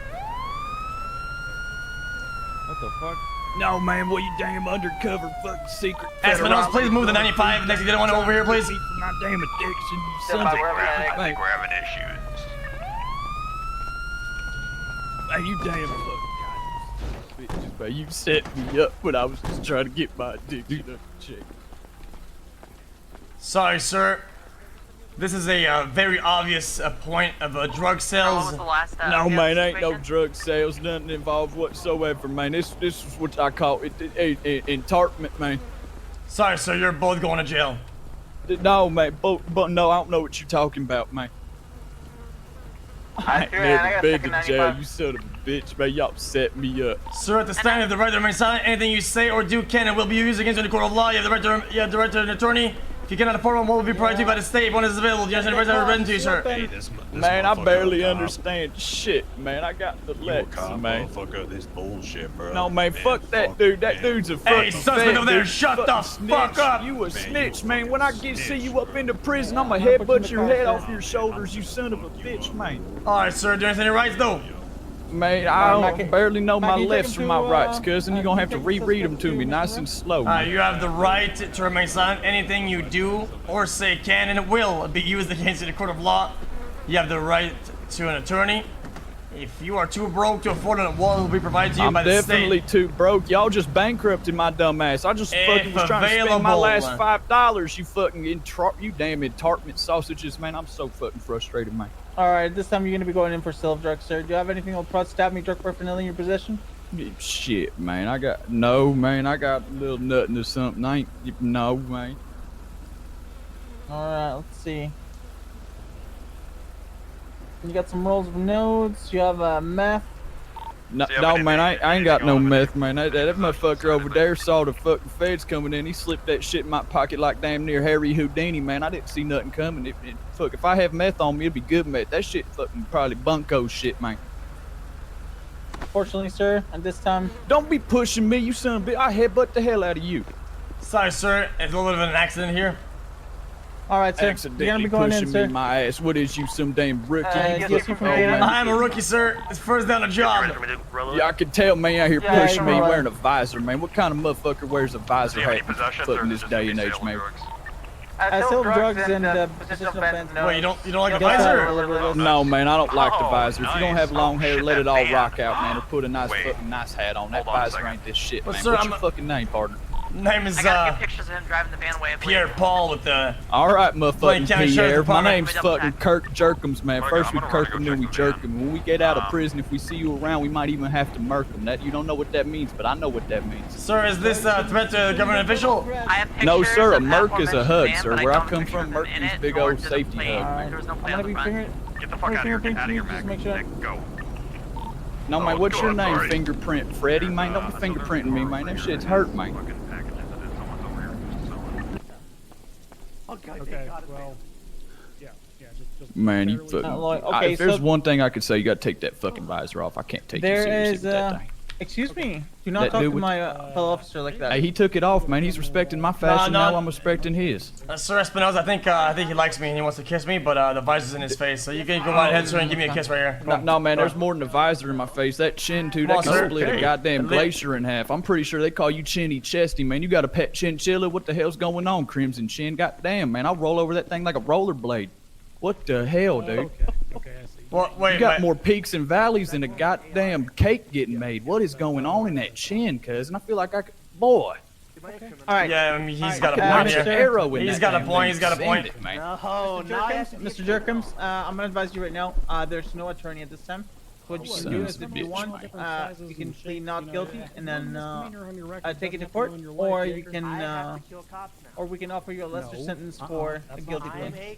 Okay, what we talking on the guilty plea? Because I'm gonna be honest with you, I got a real clean record, man. My record's cleaner than a brand new baby, dude. There ain't nothing on it. It's brand spanking new. So what we talking on reducing this? I ain't selling no meth, man. I was thinking about buying it for $20. He pulled it out. He handed it to me. I looked at it. I immediately realized the shit looked awful, man. It looked like old ass pink Sir, Himalayan you bought it. It's salt, in your man. possession. You exchanged currency I for ain't said exchanged no drug. shit. You are not Bullshit, part of what man. we call a sales of drug charge. Man, That do you want ain't to true, give man. us a- I ain't no bullshit, man. I ain't selling nothing. I ain't bought it, man. I ain't buying nothing either, man. I was merely analyzing it to see if it was some quality shit and to see if I wanted to buy it. And that shit looked awful, man. It looked like pink Himalayan salt that someone spit all over, man. The way parole works is. All right, sir. Well- I'm gonna go ahead and 1 second. I'm gonna. I mean, he does have a And good it was story. real damn convenient, wasn't it? That dude was What's trying going to sell me some bunko. Sell me some bunko meth, man. And the next thing you know, you jump out the ceiling like a shitty Superman, huh? Sir, you're still engaged in the act of selling drugs. Like you did No, request buying injury. I'm not drugs, asking you any man. questions. Buying Are you- drugs, man. So we can properly speak about this so you waive your Fifth Amendment right to get an attorney. Yeah, man, fucking attorney. If they ain't around, we're fucking going for it, man. Sending it full send, man. Let's talk. Let's get this on the table, man. All right. So what I can do is offer you less time for a guilty plea. However, I cannot touch the fine. So what? What's the So fine your we're charges looking at? are. So your charges are. Res sickness. Yeah, parole's like res sickness. Hey, man, your mustache still looking real good. I can appreciate that. But you look changed up since the last time I saw you. Alright, so this is what we're Yeah, I we got can some do. denim on. I'm going square dancing tonight. Yeah, that denim. You know what, sir? Since he spoke to me earlier, he's not gonna take the guilty plea. How about we add a criminal threat to government employee on top of Hey, that? man, I didn't say I wasn't gonna take no guilty plea. Why are you immediately coming? I think you're intimidated by my fashion because I came at you about your visor and your damn little. like that. No, mate. No, mate. What the hell? You were so cool on a traffic stop. Now you're with the. Hey, you're threatening to beat his ass though. PP's. I mean, he's right. You can't do that. Wasn't threatening to beat his ass. No, man. Come on, we back it up a little bit. Fuck, man. Yeah, we're pleading fucking guilty, man. Okay. All right. What I'm gonna do is Good choice, sir. Go ahead. The right choice. Go ahead and get you billed for 2400. You all right, sir? Oh my God. Wow. Just need a little bit of Go ahead and get him self-teaching billed. at this time. We're good. Let's fucking do her to it, man.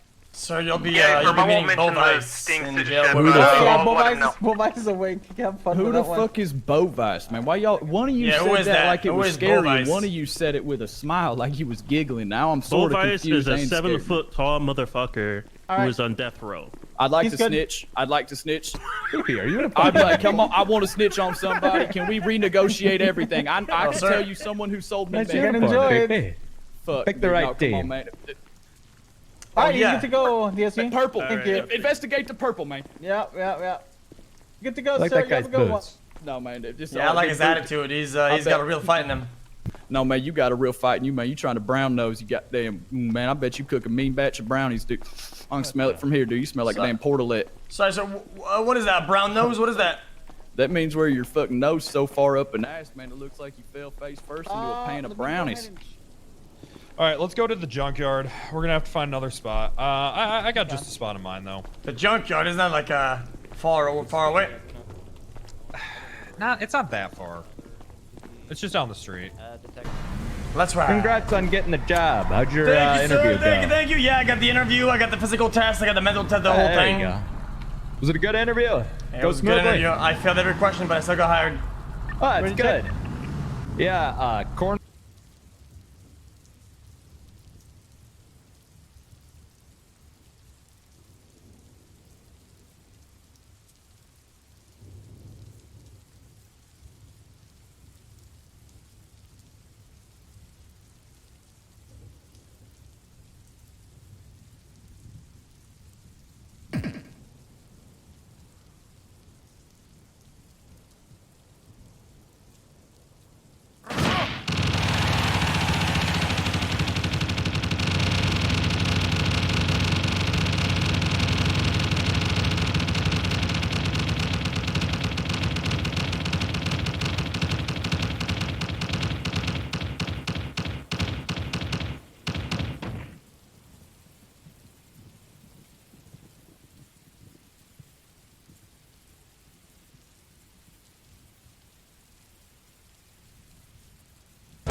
Oh.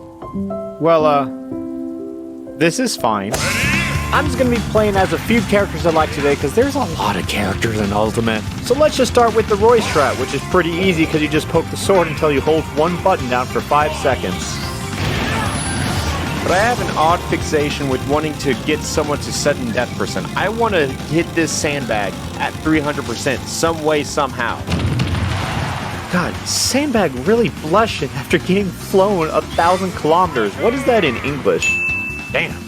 You know what, high-key, sandbag kind of a freak though. I tried Ganondorf a bit off camera and I've only gotten like almost 1,000, but I'm just curious, like, optimize it perfectly. Can I hit the quad digits?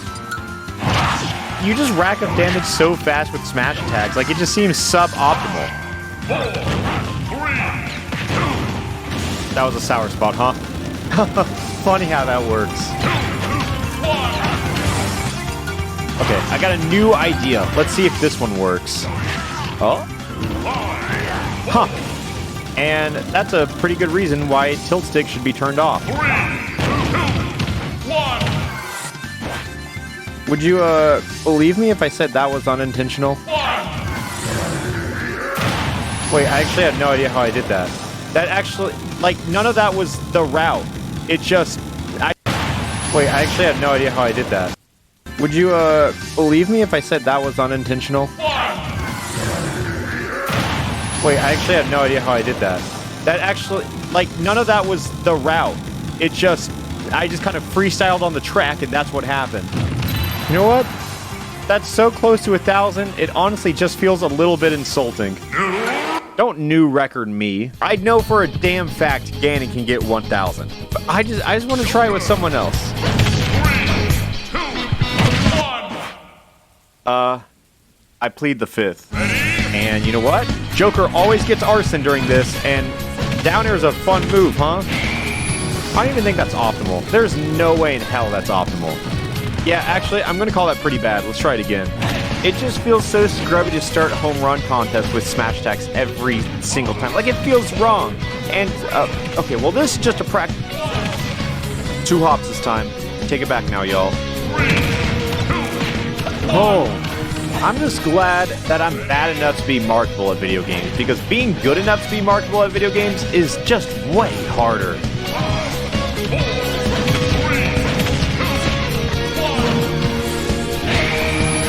Ugh, that was sloppy. That was like 5th grade lunch lady sloppy. It's, what's my goal here? I think if I hit like 500 kilometers, I'm happy. I'm not happy. This time, for sure. I would like to apologize to the Academy. It's really weird because this is definitely going to be like a different kind of video because a lot of it's gameplay oriented as I'm just doing the same thing over and over again. And then sometimes I mess up and have a witty zinger at the end and, oh god, I already messed up and I didn't have time to think of the zinger, I'm sorry. At least that game proved my hypothesis that talking and doing home run contests is very difficult.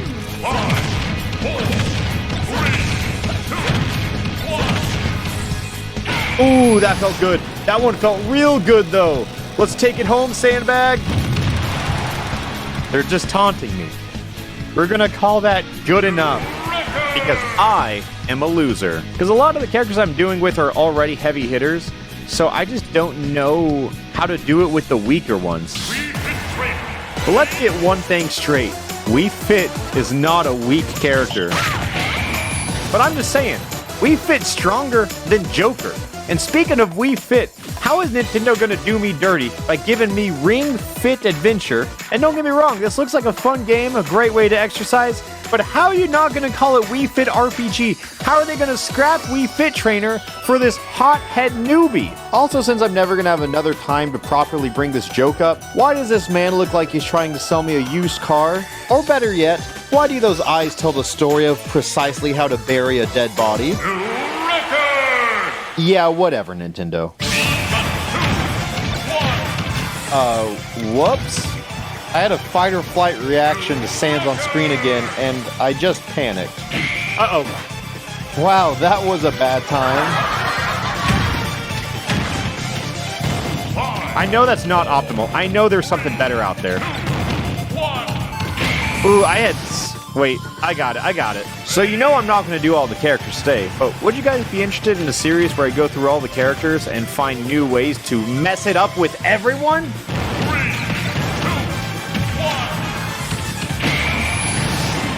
You know what?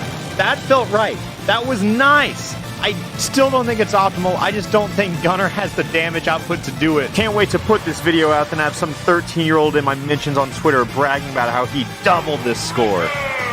Also with Sans, probably. Okay, that felt a little bit better. It's gonna take at least a 14-year-old to take that record away from me. But honestly, it blows my mind how that's not even pushing 400. Like, what am I missing here? Alright, that's my final answer.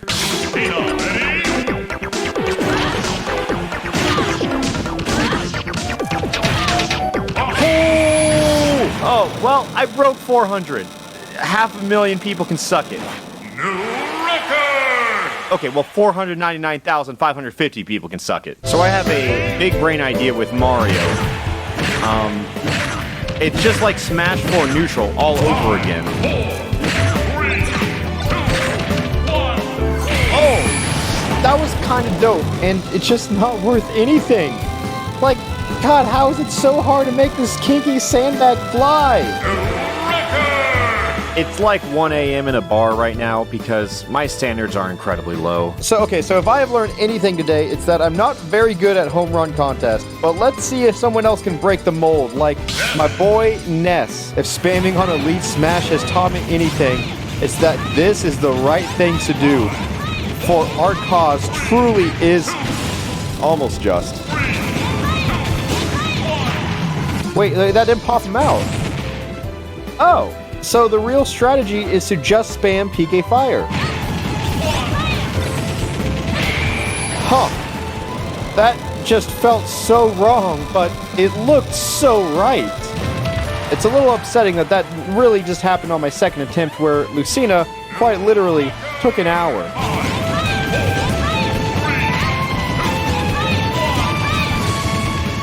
Well, that was disappointing. Well, I guess I didn't have the home run bat. I had to improvise. Okay, so I think the only way to truly sauce this up is to like throw an aerial in there when you catch the home run bat. Well, I think I'm on the right track. Wasn't that so close to perfection though? Like, didn't that almost look like everything was gonna go my way? I can't believe I'm getting competitive about a game mode that requires me to spam PK Fire. You might just be asking yourself, I thought this was called Elite Smash. Well, guess what? It is.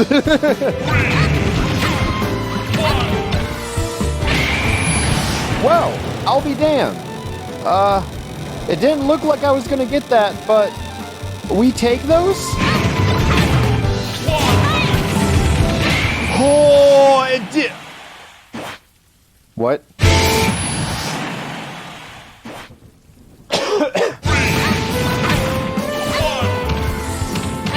Okay. And I didn't break 500, huh? They also removed, like, all of his spells. He gets the same 4 spells, so RNG is completely out for this character.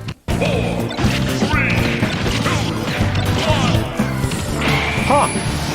Just twirling around on the C-stick really works, huh? But for just spinning the C-stick on the...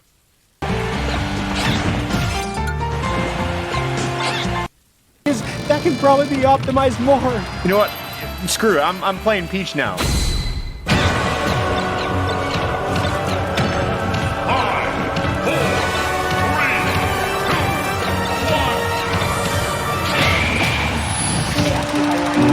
Say that you're fine, and you're not really fine, and you just can't get into it.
Okay, it's starting. Okay. Watching my Tifa Lockhart video. I can't simp over that.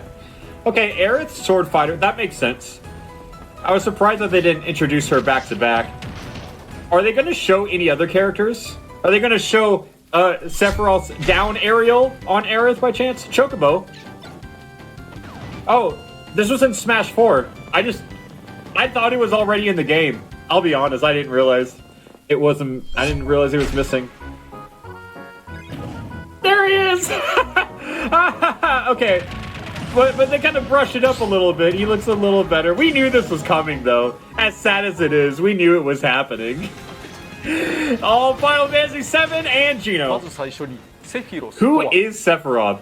One-Winged Angel, that's who Sephiroth is. If you didn't know who it was when that song started playing, I don't know what to tell you. Yeah. I am really happy that they gave him like the Final Fantasy 7 cowlick. You know, like his hair goes up, because in 7 Remake it just all goes straight down. I think it's a sicker design, the Final Fantasy 7 original one. So I think it's cool. Yeah, I think it's hilarious seeing Minecraft Steve into Sephiroth.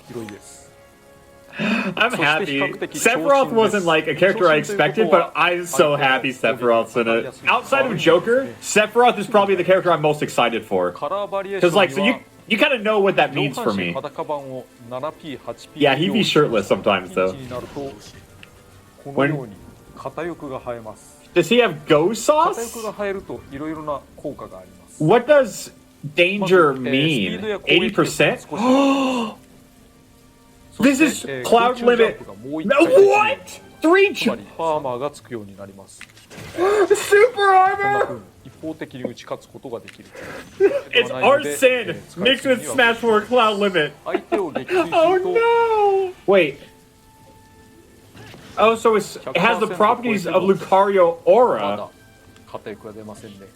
So it's complicated. Some DLC, that's DLC right there. I just can't believe he gets super armor and a 3rd jump.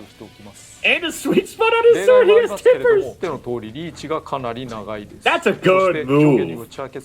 Like, it's pretty fast. It's pretty fast. And that range. Plus, you can act out of it quick too. And you could probably, maybe 2-frame with that. That's up tilt. That's not a great move, actually. It has long range, but it's hard to hit. Never mind.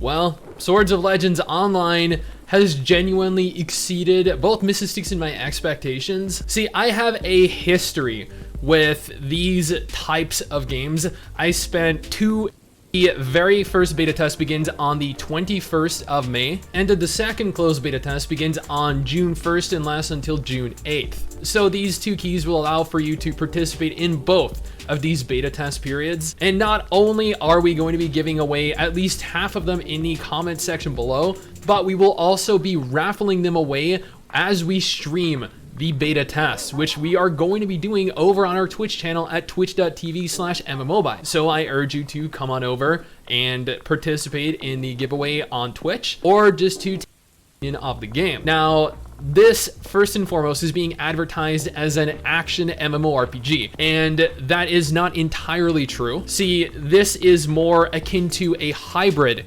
action MMORPG, whereas games like Black Desert Online and Terra are pure true action combat. This resembles something closer to Guild Wars 2 or Revelation Online. Now, I played through both the Spell Sword and the Reaper, and while I did not like the combat of the Reaper at all, I can tell you that the Spell Sword was definitely my style of gameplay. A lot of the Reaper's abilities did not require a target, whereas a lot of the Spell Sword's abilities, while I could freely aim them, did have kind of the rivers, the waterfalls, everything about this is so picturesque. It's literally like I was looking at a painting. It was 36. You complete a series of quests that take you to student level 1, and that is the maximum level for the time being. Higher cultivation goals will be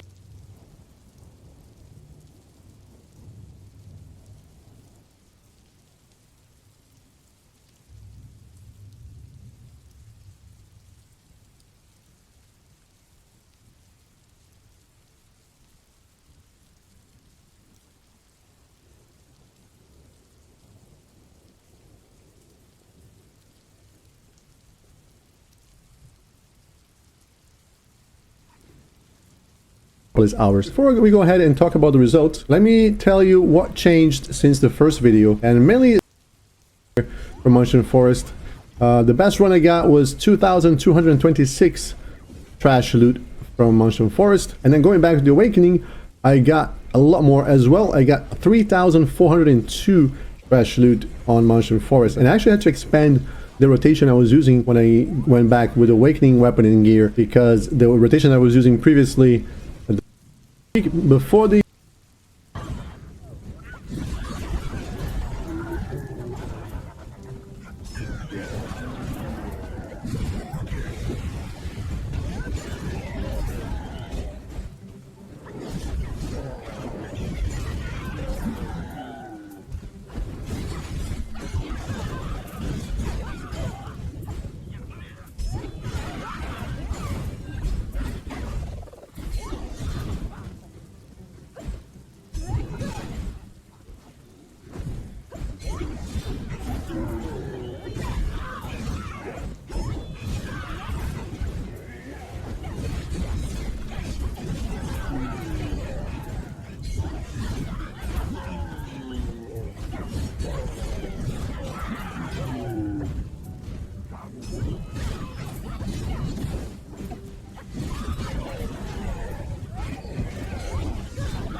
Strawberry milk is yum.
Her face is broken though I'm not sure how to fix it.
Damn lawns.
Her combat feels so good.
So as much as I don't like playing a short character, the proportions are good. I hate having a small head.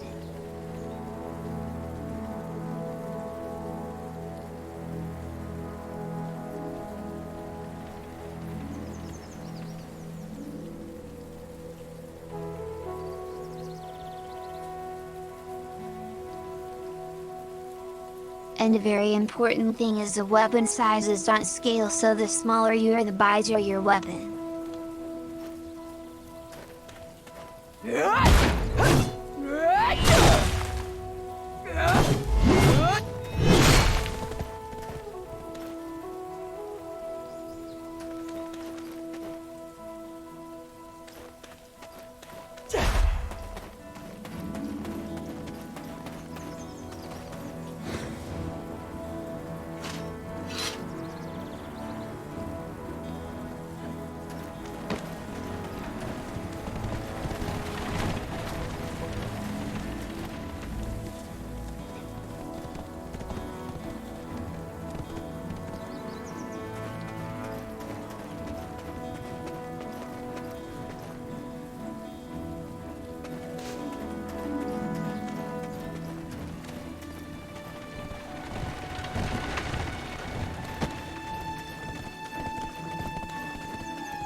My eyes are so damn tired I don't think I can play.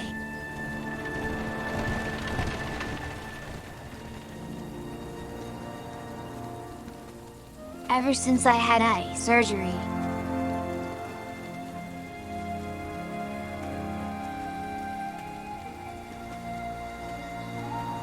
It really kind of fucked me up.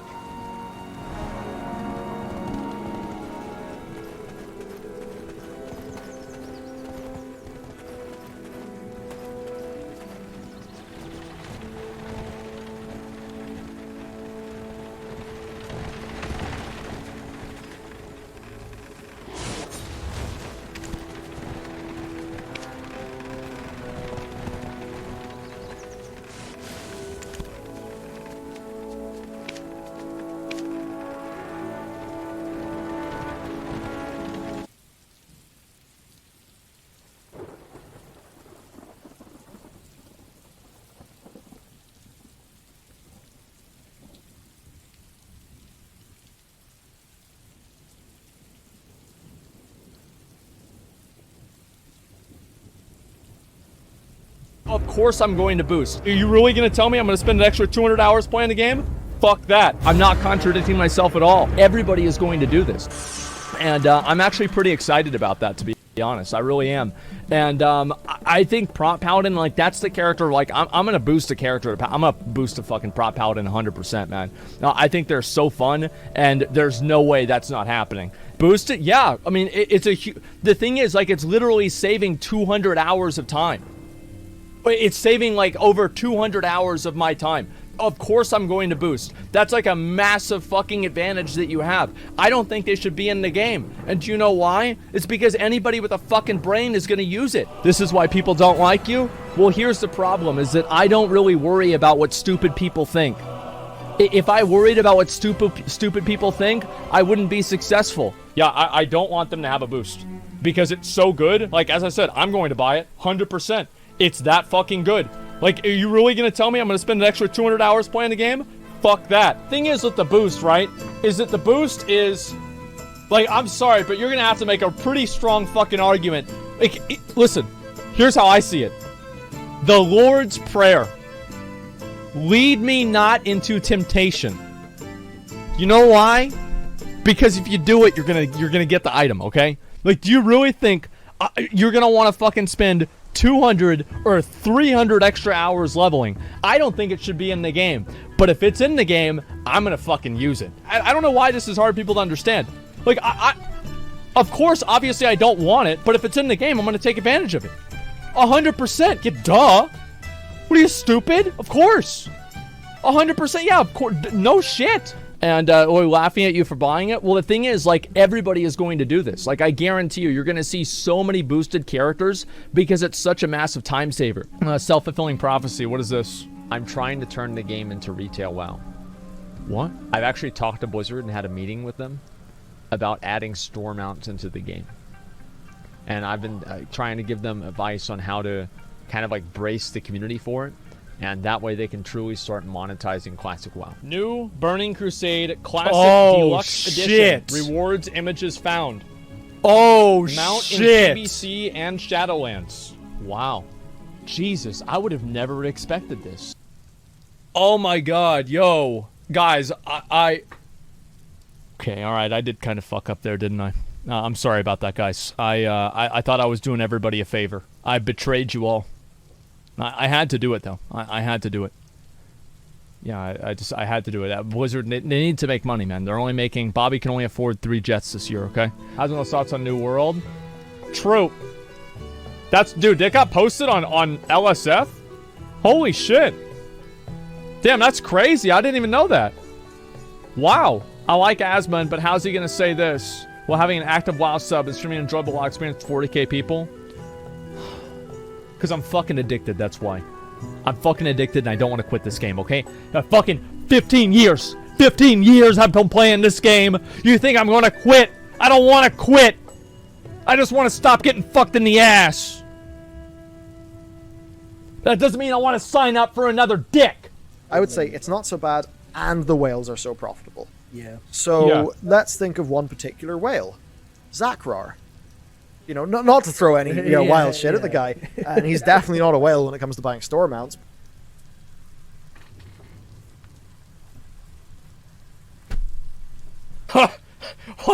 What? But he was saying, like, well, for my characters, it's $140 to play TBC Classic. And you're like, So means a lot to him. He said he's probably going to do it, I think, anyway. Yeah. I mean, he's a whale. And he's not a whale, like, out of his own fault. I know, man. And it's like, no, he's Belluar's right. I mean, no, he's right. It's like each one of these, you know, it's like a big fucking harpoon. Shit. It's like $35. $35. And then, yes, I feel better whenever I find out, okay, now it's only 15. Oh, now it's only 15. Yeah, because I'm addicted to the fucking game. I play the game all the time. The Belluar's not wrong, and it makes me mad. Are you bored of having to go back to sell to vendors all the time? Yes. Yes. Bags made from professions just not cutting it for you? They're not big enough. on your life. We here at Blizzard all collectively agree that inventory space should not hinder or limit your gameplay in TBC Classic. What? And we're That's very true. excited to announce that we've decided to introduce a new type of storage into the game. Crates. Bro, I'd buy them. Like, I'm not even kidding. I'd fucking buy them. I would buy crates for my 100%.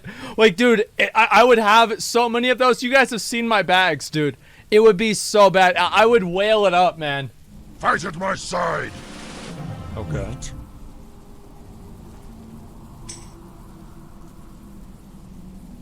You must be joking. Ow! I hit my fucking head. Oh shit, that hurt. I hope I'm not bleeding. Oh fuck, who cares? Current maintenance has been extended until 3 p.m. We apologize for any disruption in service and hope to restore service quickly.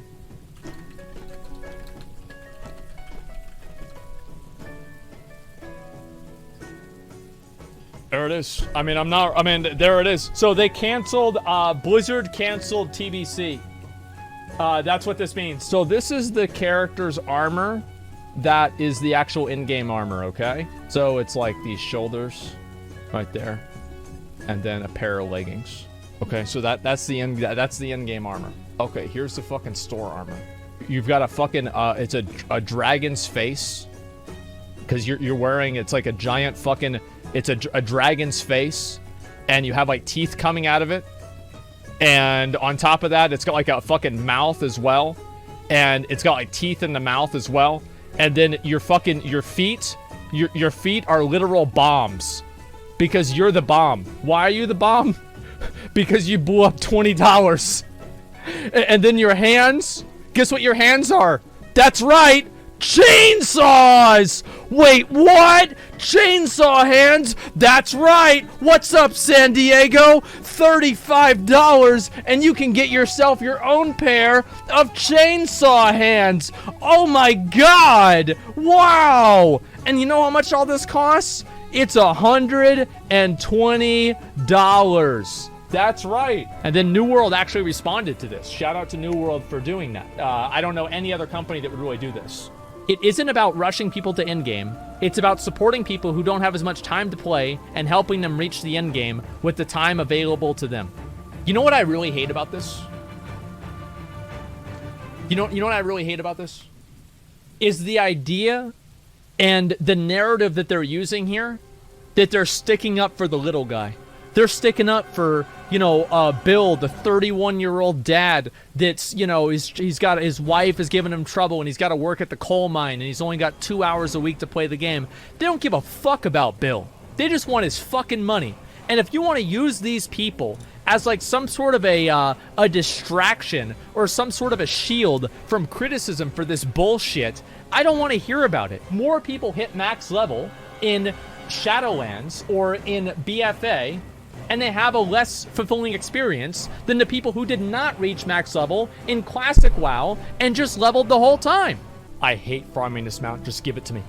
Give me the fucking mount. No fucking way! No fucking way! Are you kidding me? Are you fucking kidding? What? What?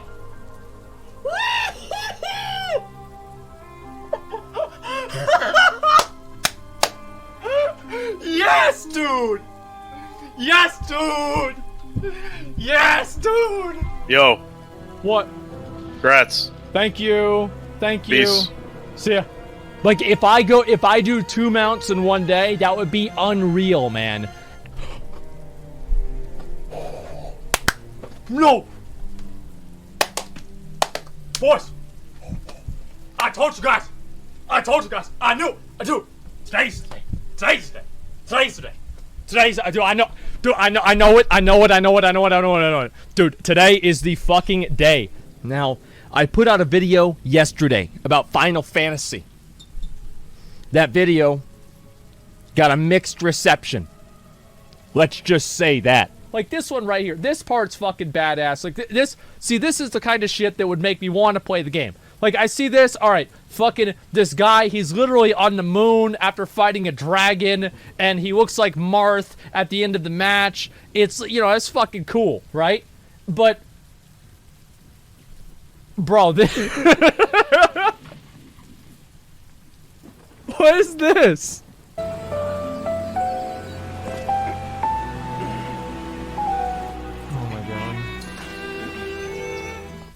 This is what peak performance looks like.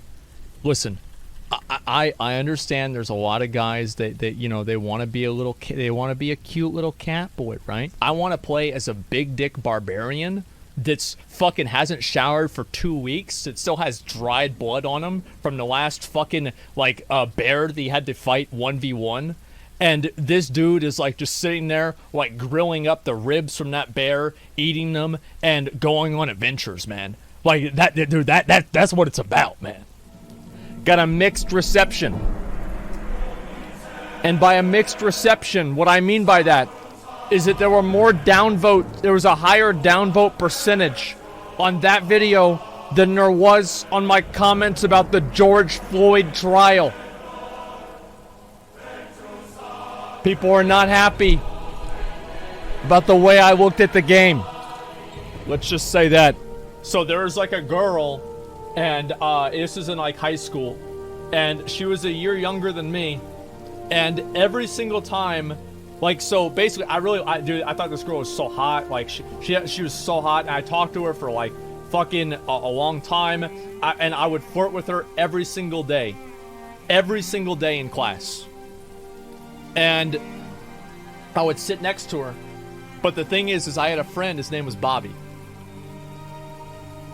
Bobby also liked the same girl. Now, me and Bobby were boys. Like, it's not Bobby Kotick. This is another Bobby.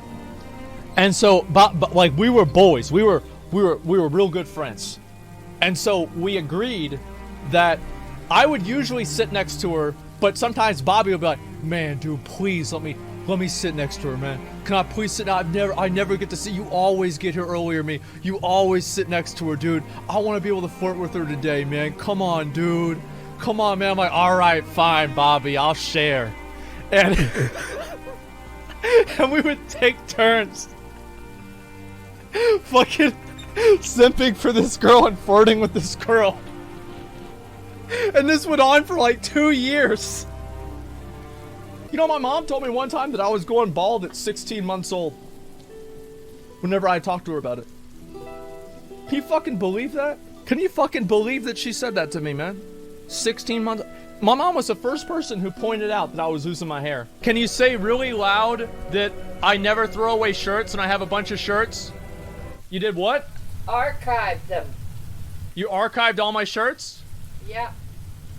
Okay, I think they can't hear you. It's okay though. They'll know that I'm telling the truth. Okay. They always believe me. Oh my god, this is so nasty. What's wrong with you, man? What are you doing? Accurate? No, it doesn't. That's too many teeth for me. But look at my fucking hands. Why do I have a tree growing out of my arm? Look at this. I literally have a tree growing out of my arm. This is why we mention Asmongold. It's the highest likelihood that you know who it is. It's the highest likelihood that you'll get mad whenever you hear his name.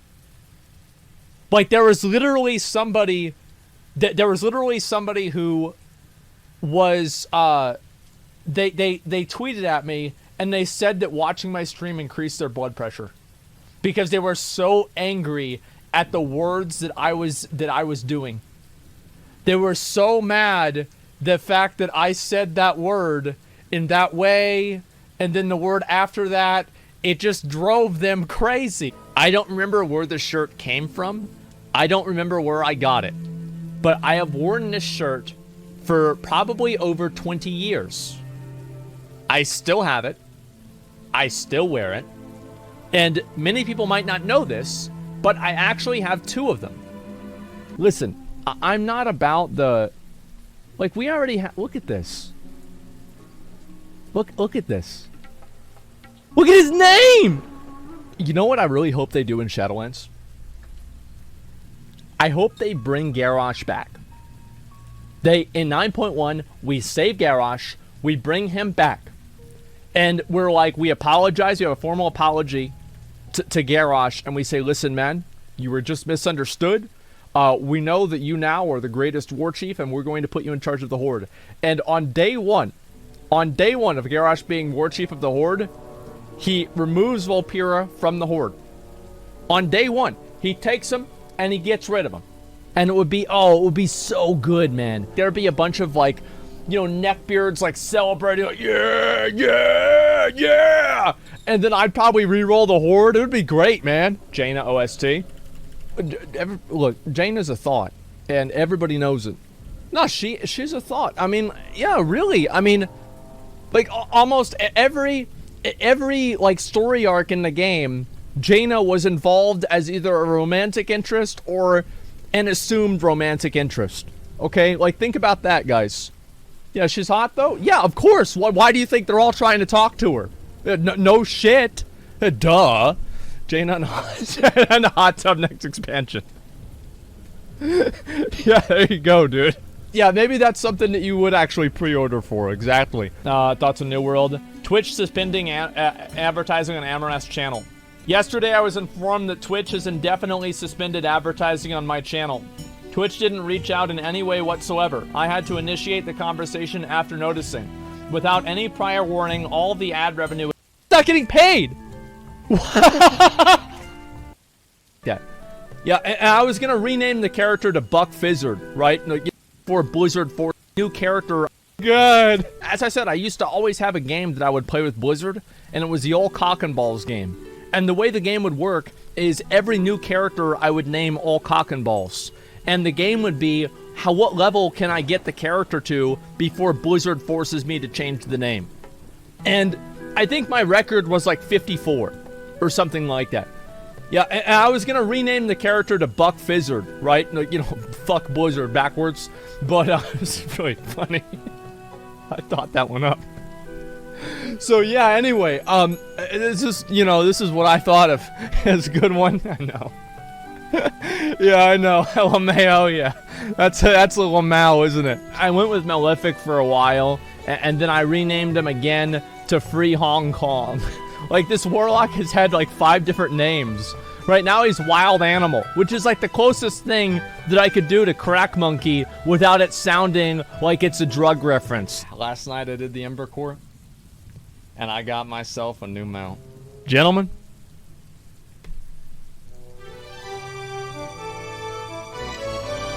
another day, another mount. Fuck yes, dude. Fuck yes, dude. Actually looks pretty good. I do like the coloration on this one. I mean, it is a reskin. It's not that big of a deal, but I'm just glad that I have a new one. I thought Cataclysm was great. Like, I enjoyed Cataclysm a lot. But as I said before, I think Cataclysm, the reason why I liked Cataclysm so much, it's really funny for me to hear people always ask, like, you'll go and you'll ask a video game streamer. I saw somebody ask, like, who do you support, Palestine or Israel? Like, number one, this isn't a sports match. And there's, like, real people on both sides. And number two, like, I play World of Warcraft. What do you mean? You're an Asmongold viewer and you're getting disgusted over the fact that I don't brush my teeth 2 times a day? As an Asmongold viewer? Okay, I'm gonna do this to you since you wanted it. Yesterday it was raining. Do you see that my hair is a little bit nicer than it was the other day? Do you know why that is? Because I literally just went out and I stood in the rain for like 30 minutes to wash my hair. and the rain stopped going, and I used the runoff from the roof onto the porch, and I just used that to wash the rest of my hair because I didn't want to take a shower, and so I thought that was a little bit more exciting. Yeah. So and that happened yesterday, right? I've always had a saying: a rainy day keeps the shower away, and it looks like we're good for another couple. There it is, mount. Cock ass. I can't quite get into it. Okay, we're fine.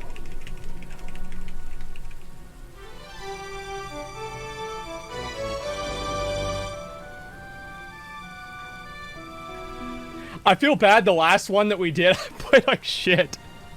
Yo, can I get that sword? Damn, dude, we look like pimps. Holy shit, we look like pimps. Wow. There it is. There it is, boys. 5,000 anima. I farmed out.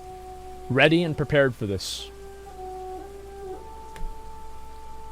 On this day, May 16th, 2021. Once again, we will have received 3 mounts in one day.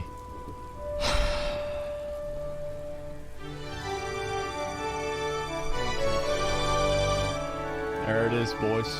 3 mounts in one day, gentlemen.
Hello, how's it going, everybody? Welcome to the second episode of the Masterminds podcast. I got Jordan TV and Agent Russ here. How's it going, boys? Good. So, we're a bit late, and it's all Russ's fault. It wasn't my fault this time. Thanks, Russ. Not kidding. No worries. Thank you for the wait. Man, gotta get ready, right? Exactly. See, I remember you explaining that in your Discord. You never apologize. You should say thank you for waiting, not say sorry. That's very unprofessional, guys. If you're ever in the work environment. But yeah. Anyway, welcome to the stream, guys. This is gonna be a life skill oriented stream in the sense that we're gonna be talking about the node setup in BDO and how you can utilize that for your life skills. We're going to go through each city, talk about what makes that city special or what's useful about it, if there's anything notable, as well as talk about all the surrounding nodes which are useful to pick up, how you can use them in your life skilling. And after we're done with that, we're going to take a bit of a pivot towards bartering and how you can utilize your life skill setup for bartering, your node setup for bartering. So we're going to go over which nodes you need for getting your Gallius and Caravel, which nodes you need for your Karak, and which nodes you need for your tier 1 barter items. So anyway, let's get started here real quick. Let me just open up. There we go. Whoops. That is very bright. I know. I'm sorry. Anyway, we got something lovely opened up here. And this is going to be laggy until it loads up properly. Yo. So, let's kick it off. What do you guys think about starting at Valia? So, one thing about Valia is it is usually the first city most of us enter after starting BDO nowadays. Before, we used to start in Valia in the old days. So either you hit Valia first, or if you're a Dent, you'll end up in Calpheon or something crazy. But for the most part, I think this is a good starting point. Jordan, Russ, what do you guys think about Valia? I mean, we start at Olvia, but there's nothing in We used Olvia to. really. Now we just start in the middle somewhere. I think Velia is good in terms of starting to get into cooking. Maybe that they did it deliberately so people can get into cooking at early stage. All the grains, nuts, and pretty much the main and the chicken, eggs, and sort of stuff. I think they are like still viable until today. Oh, definitely. So it really sets us up for making beer, grilled bird meat. What else we got here? Yeah, like to feed your workers, like this. Yeah, one of the main things. Do you have the node down at Ancient Stone Chamber for the Trace of Ascension? Yes. Is it worth it? Is it still worth it? I mean, I sell it. I don't use it. Yeah. I had extra TP. Like I set it up very long time ago, and I think it was only 1 CP, right? Yeah, it wasn't because too much. you go as a chef, you go all the way to corns. You grab the corns. True. And then you spend extra 2 CP to get the ancient, and they are like max price right now, like the Trace of Earth and Trace of Ascension. Really? And I think let me have a look. Yeah, I think Trace of Earth max price, yeah, Trace of Earth and Trace of Ascension, because they're both capped out, that's going to be one of the best Trace nodes to grab. Let me see what happened to mine. Did I stop gathering that? I mean, there's copper and also maple timber as well, but unless you need like a powder of flame and monk's branch, right now I don't know if it's worth to get it. Gotcha. Oh, I know what happened. I'm promoting a worker who was working on that node. Okay. Anyway, so Jordan, you think anything else notable is here in Valia? Nope. Just all the grain nodes are all good to pick up at the start, and then also that trace node is really good. I would say all of those nodes are probably the best nodes in Valia to pick up. Gotcha. So I think at the beginning we all said like iron nodes and stuff, like it was useful, like the coastal cave and coastal cliff. There was like iron nodes, I believe, and back then it was worth it, but these days it's just easier to buy the iron off the market. Right. What about the fish? Like, does anyone actually ever invest into the nodes in the sea over here? Yeah, I think I have, let me count, 1, 2, 3, 4, 5, 6, 6. Yeah, I send the Olvia workers to that node. I have like... Oh, really? Okay. I have like 11 workers in Olvia. So you actually connect from Olvia to Valia? Yes, Olvia to Valia and from Valia to sea. Because fish is very important in terms of cooking. Yeah. Like you can make fish steak, and also you can use it for organic feed. Right. And it's not easy to buy fish. Even if you have like, if you want to spend 10K per fish, you can't buy it. All the fishes are pre-ordered. Right. Okay. And there's like a limited number of fish. Like even though in the sea you might see like 100 or 200 different fish, but the fish you can buy only maybe like 10 or 15 difference. Understood. But how about Porphyria for fish? Like, would you still suggest? Oh, you should get that one too. Yeah, you should get that one too. Man, this lags so hard. I hate this map. It used to be so nice. I don't know what happened to it. But yeah, so it's going to be a combination of using Olvia workers to go through Valia into the sea, as well as having workers in Porphyria. Yeah. I mean, since the nodes needs a rework, like there's not much money in the nodes, so if you have extra CP, my suggestion always like get extra fish nodes because you will always need fish. So in terms of Port Eferia, I have 12 workers, and if you want to get what type of what do you call the workers, it's Right. always ideal to get goblins because fish nodes takes the longest. They usually take like 2 hours or 3 hours, and the further it goes, like the yeah, the longer it takes. So it's always better to get goblin. Even if you send like a goblin, artisan goblin, even if you AFK like 24 hours, it's not gonna finish the full cycle. So you shouldn't worry about feeding them. Right.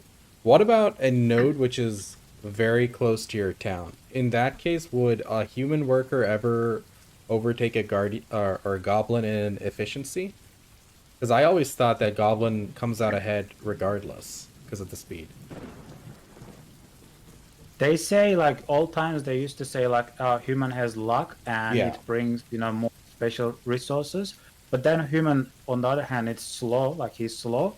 So they say if you use the goblin, it's gonna be Right. faster, even though you get like the special procs less because that goblin do more trips. At the end of the day, at the end of 24 hours, the amount of byproducts you get is gonna be the same. Right. I haven't done the test myself, but that's what I heard. Gotcha.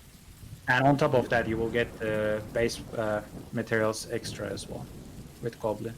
And also depends on like how busy you are like with your life. Can you feed the workers?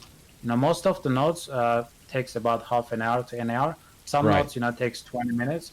So if what's the stamina on Artisan Goblin? Is like 15? Yeah, it's 15. Yep. But Yeah, they did change it too. They did a recent change like a year ago. Or yeah, I think it was like around a year ago where they basically, because goblins used to take like 10 to like 15 minutes to get to the node. So unless you actively sat at your computer like throughout the whole entire day, humans were more viable back then. Right. But they revamped it to where goblins last longer. So What do you mean last longer? Oh, do you mean like they slowed them down? they slowed them down to 30 minutes now, Okay. usually for each node. So, and then they even slowed humans and giants. So now goblins are basically just best in slot for all the like material nodes. They slowed them down, but did they increase the amount they gathered? Yeah. Okay. Across the board. So Or- net positive. I mean, sorry, net. It's the same. It's just more convenient. Yeah. Okay. So basically, goblins last 8 hours. If you're at your computer, once every 8 hours, then that's good. It's better to run goblins. If you're at your computer like once every like 12 hours, then humans would probably be better. Right. It just depends on Oh, my camera. In was terms stuck. of farms, people usually prefer like the either giants, Mhm. but honestly, even if you use humans, by the time that human worker run out of stamina, your farms will reach 100% anyway. So Right. you don't really need like giants in my Okay. opinion. Like you can. By the time you need to harvest, you can just feed your workers anyway because you need to be online to harvest. Right. Good stuff. So, I think that about covers Valia. I mean, it is the premier introductory spot in BDO to get into cooking, into feeding your workers, and getting everything started. So, I think that's a pretty good assessment of that. How about we move down south to Heidel? I know a lot of people prefer to keep Heidel as their main base of operations. I use it as my central housing for my life skills, whereas Valia is my general base of operations. What about you guys? What are your main cities? My main city, Heidel. Yep. I just make function clothes in Heidel. Yeah, I use it for cooking only.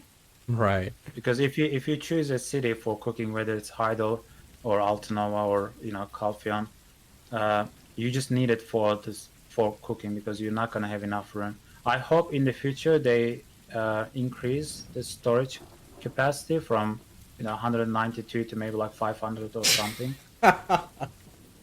Oh, they'll make all the money, dude. For sure. I mean, why they limit anyway? Like it's pointless.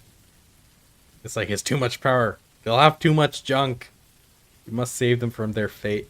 I know I'd have a lot of junk. So let's talk a little bit about Heidel.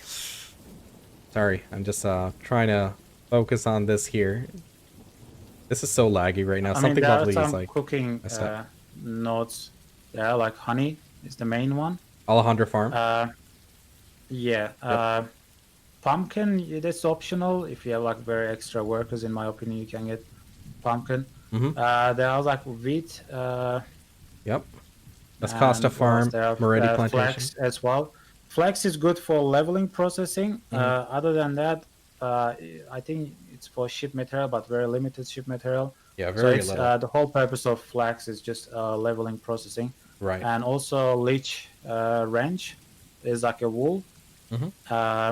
It makes decent money. Most of the time, wool is max price. Right.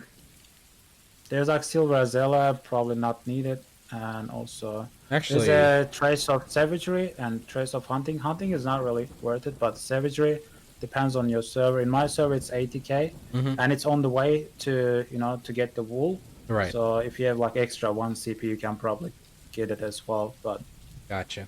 I think most of the nodes are not really that important because the alchemy is not that great. There's like a lot of mushroom nodes all around the maps.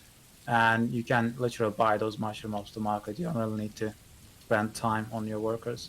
Right. Jordan, anything you want to throw in there? Yeah, I agree. Costa Farm is really good to pick them up.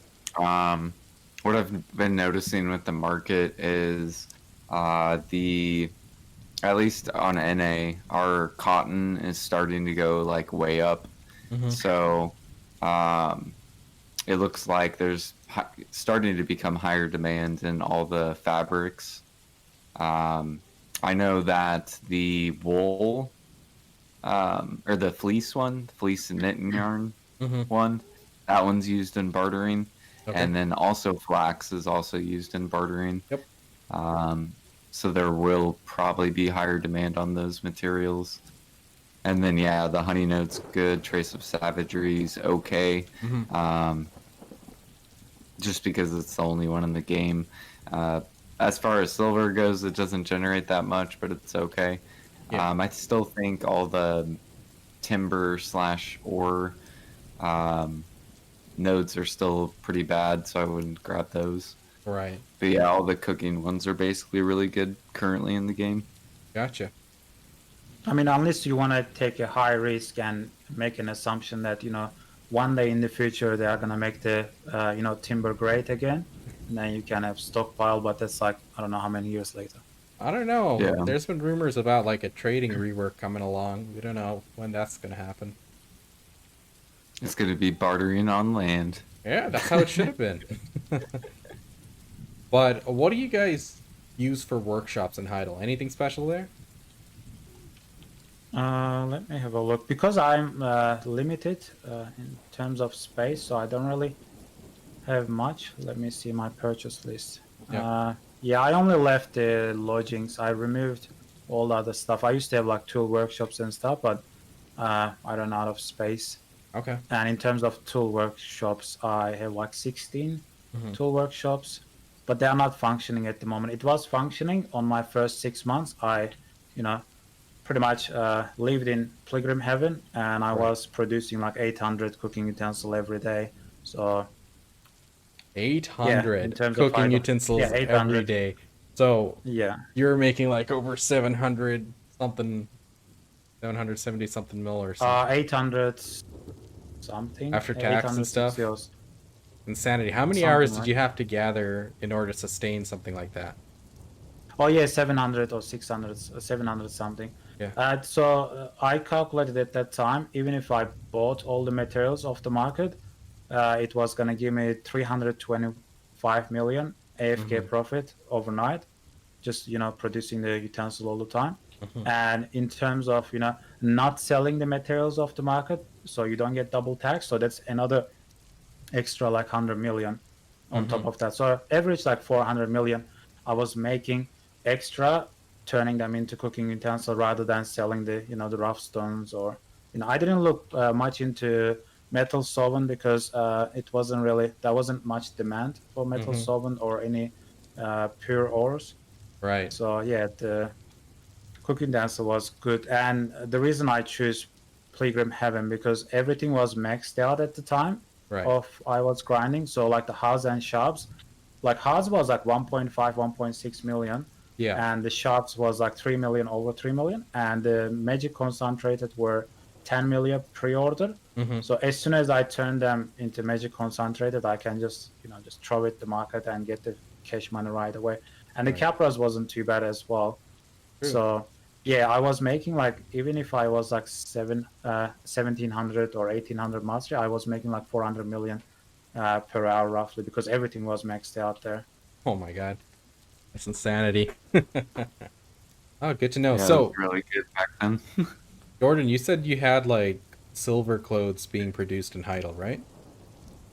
Yeah, that's currently what I have set up. Oh wow. Are you just collecting them to tap, or? Yeah, so I'm currently trying to make +5 clothes. Okay.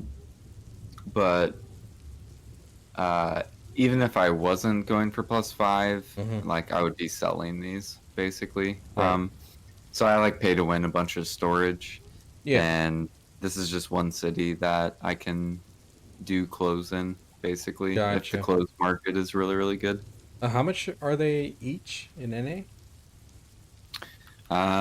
They're going up, but our cook clothes are like almost $1 million each. Our fish clothes are like 500K each. Nice. Our processing 700 gathers are going up. So basically, the whole like function market is basically going up. Gotcha. So those might be something that people might want to get into. Yeah, for sure. All right, how about we switch over to Glish? Glish, I think I have one note there. Let me see, which one was it? I actually use Glish for my iron ore. I use Glish for I don't know my why I'm getting it, tools. but iron ore. Iron Yeah, I ore. have tools as well. Yeah, there's in the what do you call southern Sia Naga. Yeah. So it produced rough mud crystal, and rough mud crystal goes for max price. True. So currently in my Glish, I have like 3,000 mud crystal. I didn't How much are they? realize that. They're not too much, right? 1460. Like it's a line meat price, pretty much. Whoa, 14,600? Or is it 1,460? 14,000. Oh, okay. Not bad. And the iron, you use it for utensil, so you know what? It's okay. Hold on, I'm gonna go pick that iron up ore? right now, because I have workers sitting there not doing anything. Slackers. Just drinking my beer.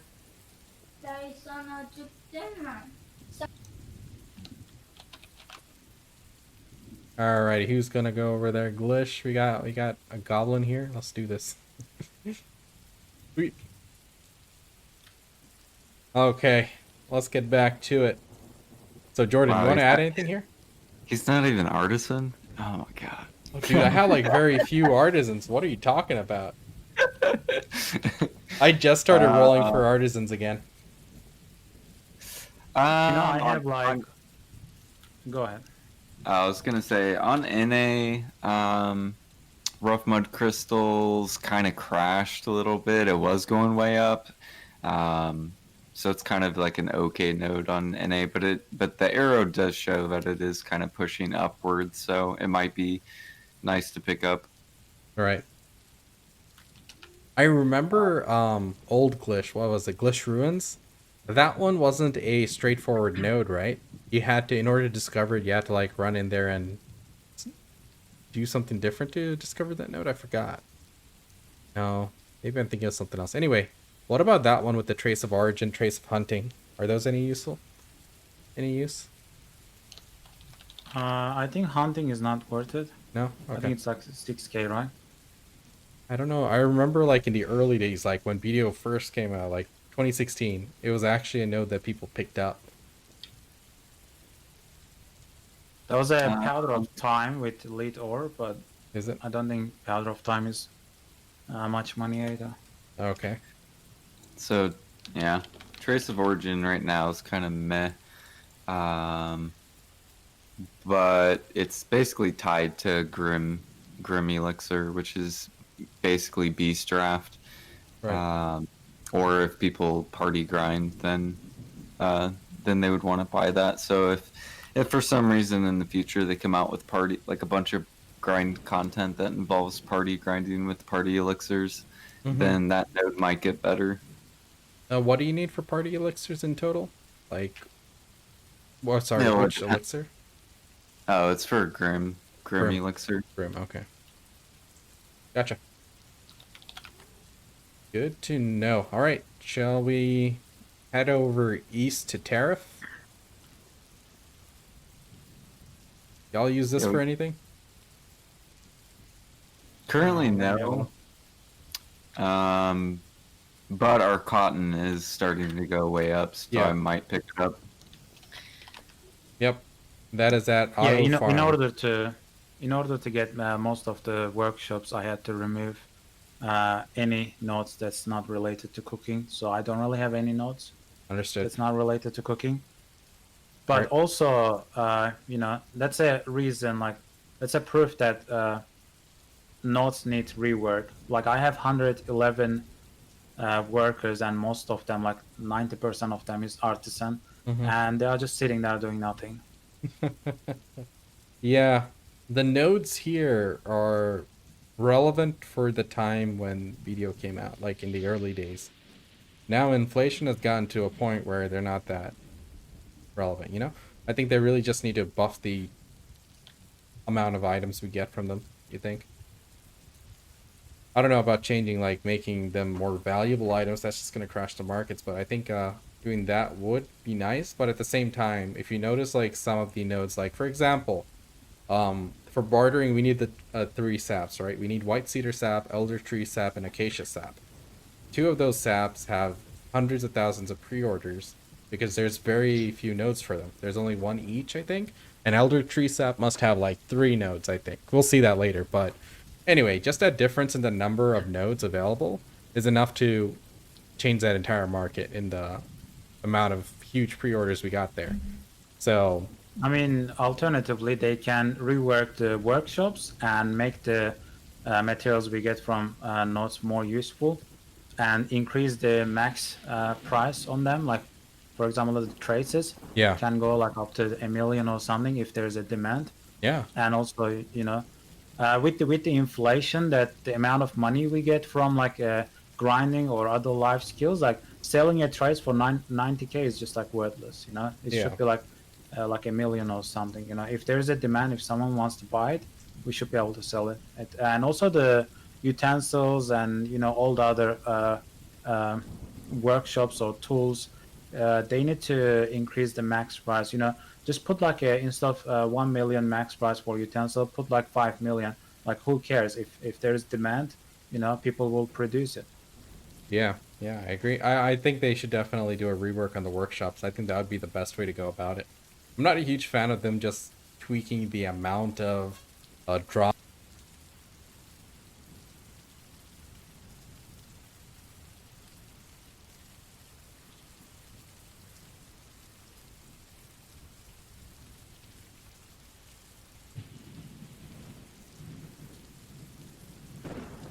I think that's it for me today. I'm going to go outside and get some sunlight before going to sleep.